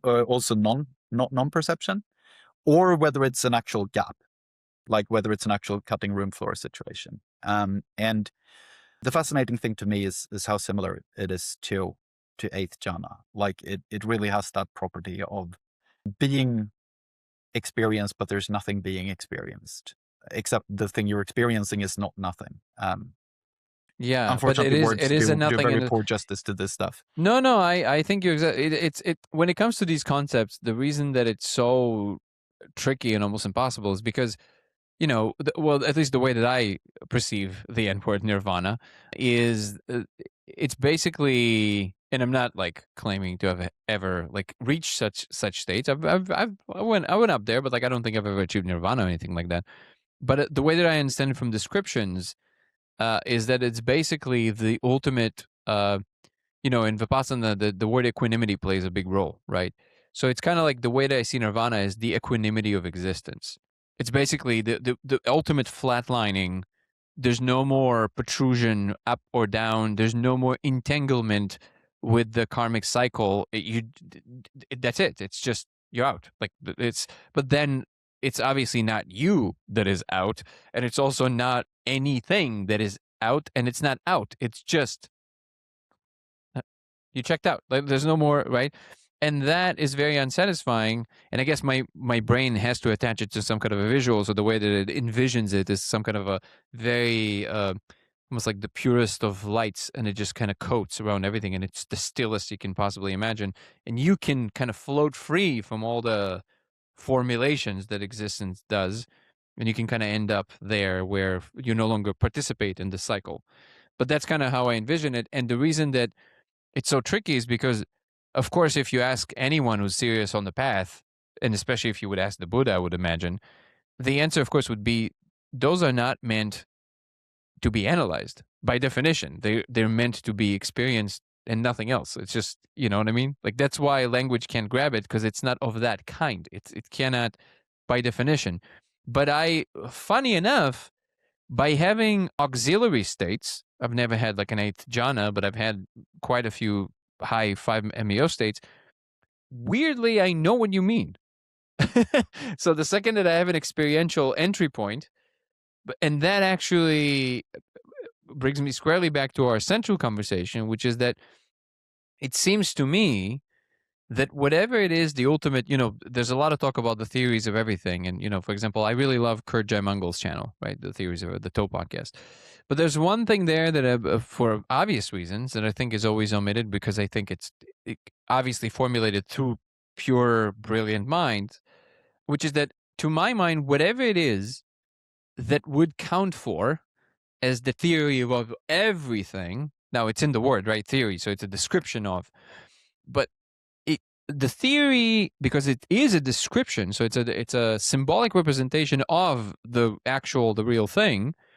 Whatever the real thing is that encompasses the totality of understanding actually cannot include a symbolic representation of itself, because if it does, then by definition, it's no longer the totality, because it kind of fragments itself into the thing and the description. So if any mind perceives it as the description, by definition, it fails to experience it in full. That's my intuition of it. So, like, it seems to me that when we start dancing with these like more expansive explanations of reality, it has to include a more robust experiential component of itself. In addition, until it gets to the kind of the final point, also a more robust expression of what it is. But it has to start with an experiential entry point.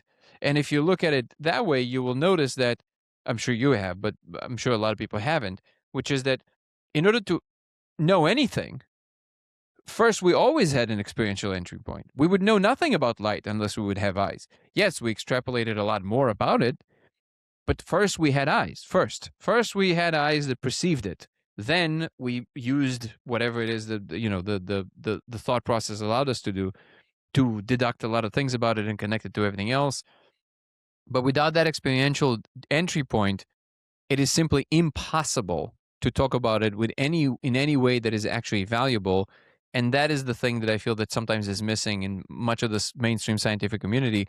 The lack of that recognition of this fact that you can't possibly abstract yourself to infinitum to describe anything that is truly real. Like again, this is all my intuition speaking here, obviously, but well, first of all, I would love if you comment on this, but like as someone Yes. who is also highly technically minded and also very experienced with these states, would you second these statements? Would you have some reservations with them?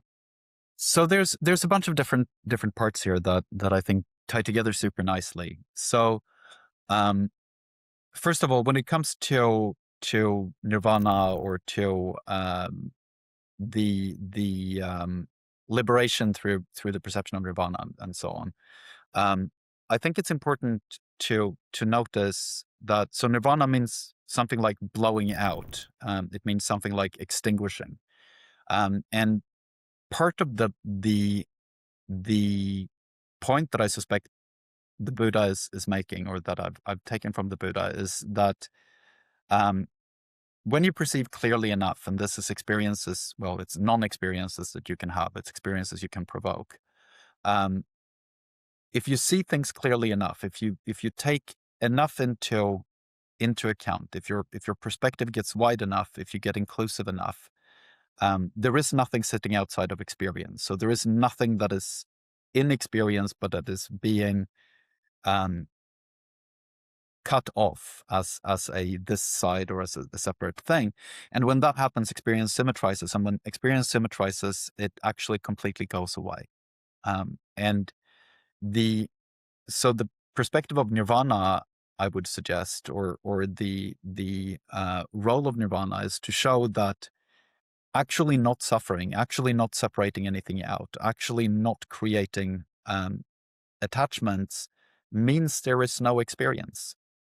There is no such thing as occurrences without this separation, or this tension between what is and what isn't, or something along those lines. So we were at nirvana and the complete extinguishment of experience. Small subjects. Just a quick little thing to deal with. But yeah, and then your second point was about how a theory of everything would necessarily include a description of the experiencer, and that not being possible. It could not. It could not. Yeah. Because if it is in fact the understanding of the totality, a description of it by definition removes that ability to perceive it. But again, that's my intuitive sense speaking. Possibly, right?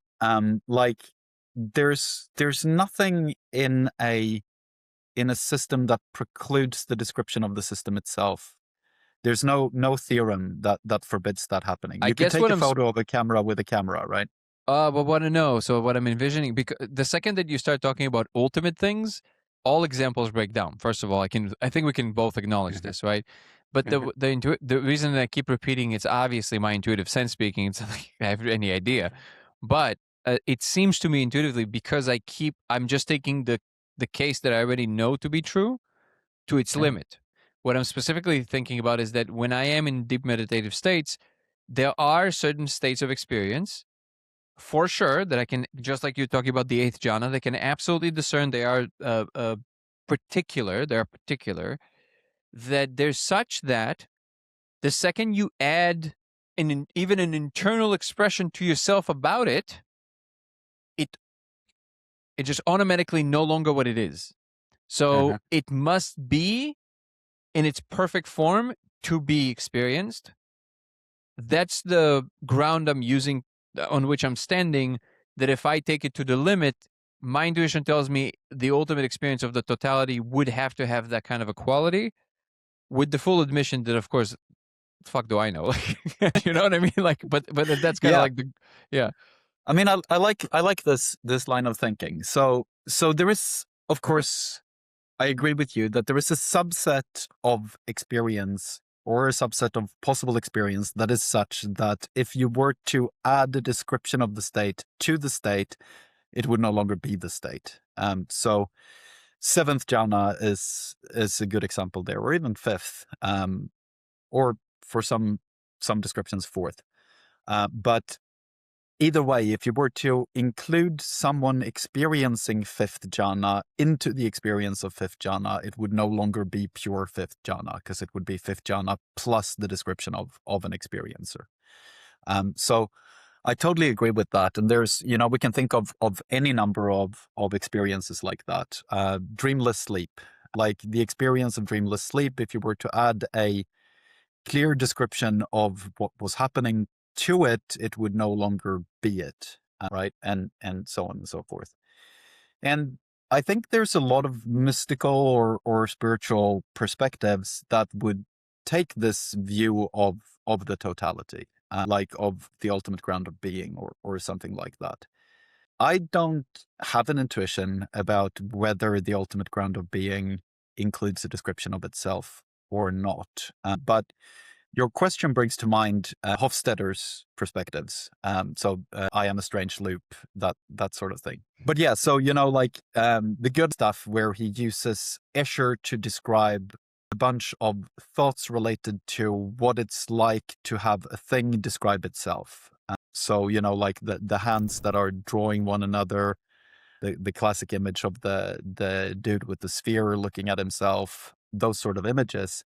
So this strange loop idea that something about experience is the fact that it includes a description of experience inside of itself, and that is one of the properties of being this kind of incarnate being, has something to do with this loopy nature of experience experiencing itself experiencing round and round and round. So it isn't immediately clear to me that, or the intuition doesn't arise for me that a fundamental description of reality would necessarily preclude the description of the thing having the experience of reality. That seems consistent to me, or possibly consistent. It just feels like, even though I'm familiar with the idea and I deeply respect Hofstadter, I do feel that and actually, I just realized that I don't know that about him. Did he have meditative experiences? I don't think so, but I don't actually know whether he's a meditator or not. So if not, then it makes perfect sense to me that it is spoken by a brilliant mind who simply is not aware of certain states of experience. Because when I do experience these states, they don't seem to just be different; they seem to be above. Hierarchically, they're more fundamental, or beneath, depending on how you imagine it to be. They're more fundamental than my special case of being a loop. So, like, the loopiness is a special case. The more general, more true state is the state pre-loop. And because of that, I kind of consider it more fundamental. So I imagine if you're going to keep moving along this continuum towards the more fundamental, you will invariably end up in a situation that is more like that thing versus less like that thing. Which again, but I now that you're saying it, like, yeah, I mean, I'm also fully open to the idea that maybe that's exactly what the totality of the total state is, which is that it includes not just the total experiential state of itself, but the total descriptive state of itself all at once. Very, very possible as well. Yeah, yeah. And I mean, my perspective there would be, and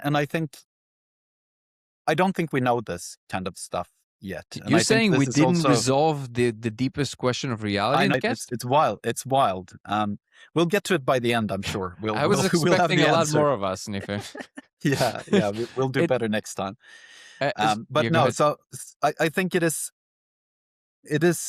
hard to conceptualize all these things, which is why humanity hasn't gotten very far with it, arguably. But my view would be that whatever is the totality of experience includes the experience we're having at the moment, right? So whatever the totality is partially the perspective that I am having right now. And I also presume that you're having an experience right now and that experience is different from the experience that I'm having. That's also an aspect of what the totality of experience is. And my suspicion, if I were to freestyle and guess, so this is now way outside of, theoretical stuff. It's based on my full life history and a lot of guesswork. My guess would be that there's other perspectives that are currently being run as well. Presumably, there are other human beings that have different perspectives, and that's also part of the totality. There's animals, there's presumably other types of entities, there's presumably all sorts of perspectives. And this is what makes up the totality. So when I'm going into a deeply refined state in meditation, for example, on the one hand, it does feel like a finer or in some way more realized version of experience. perhaps, but it is a subset. It is still just one particular way to tune the perceptual apparatus for one particular being with one particular perspective. It's one particular observer window that is going into a particular domain.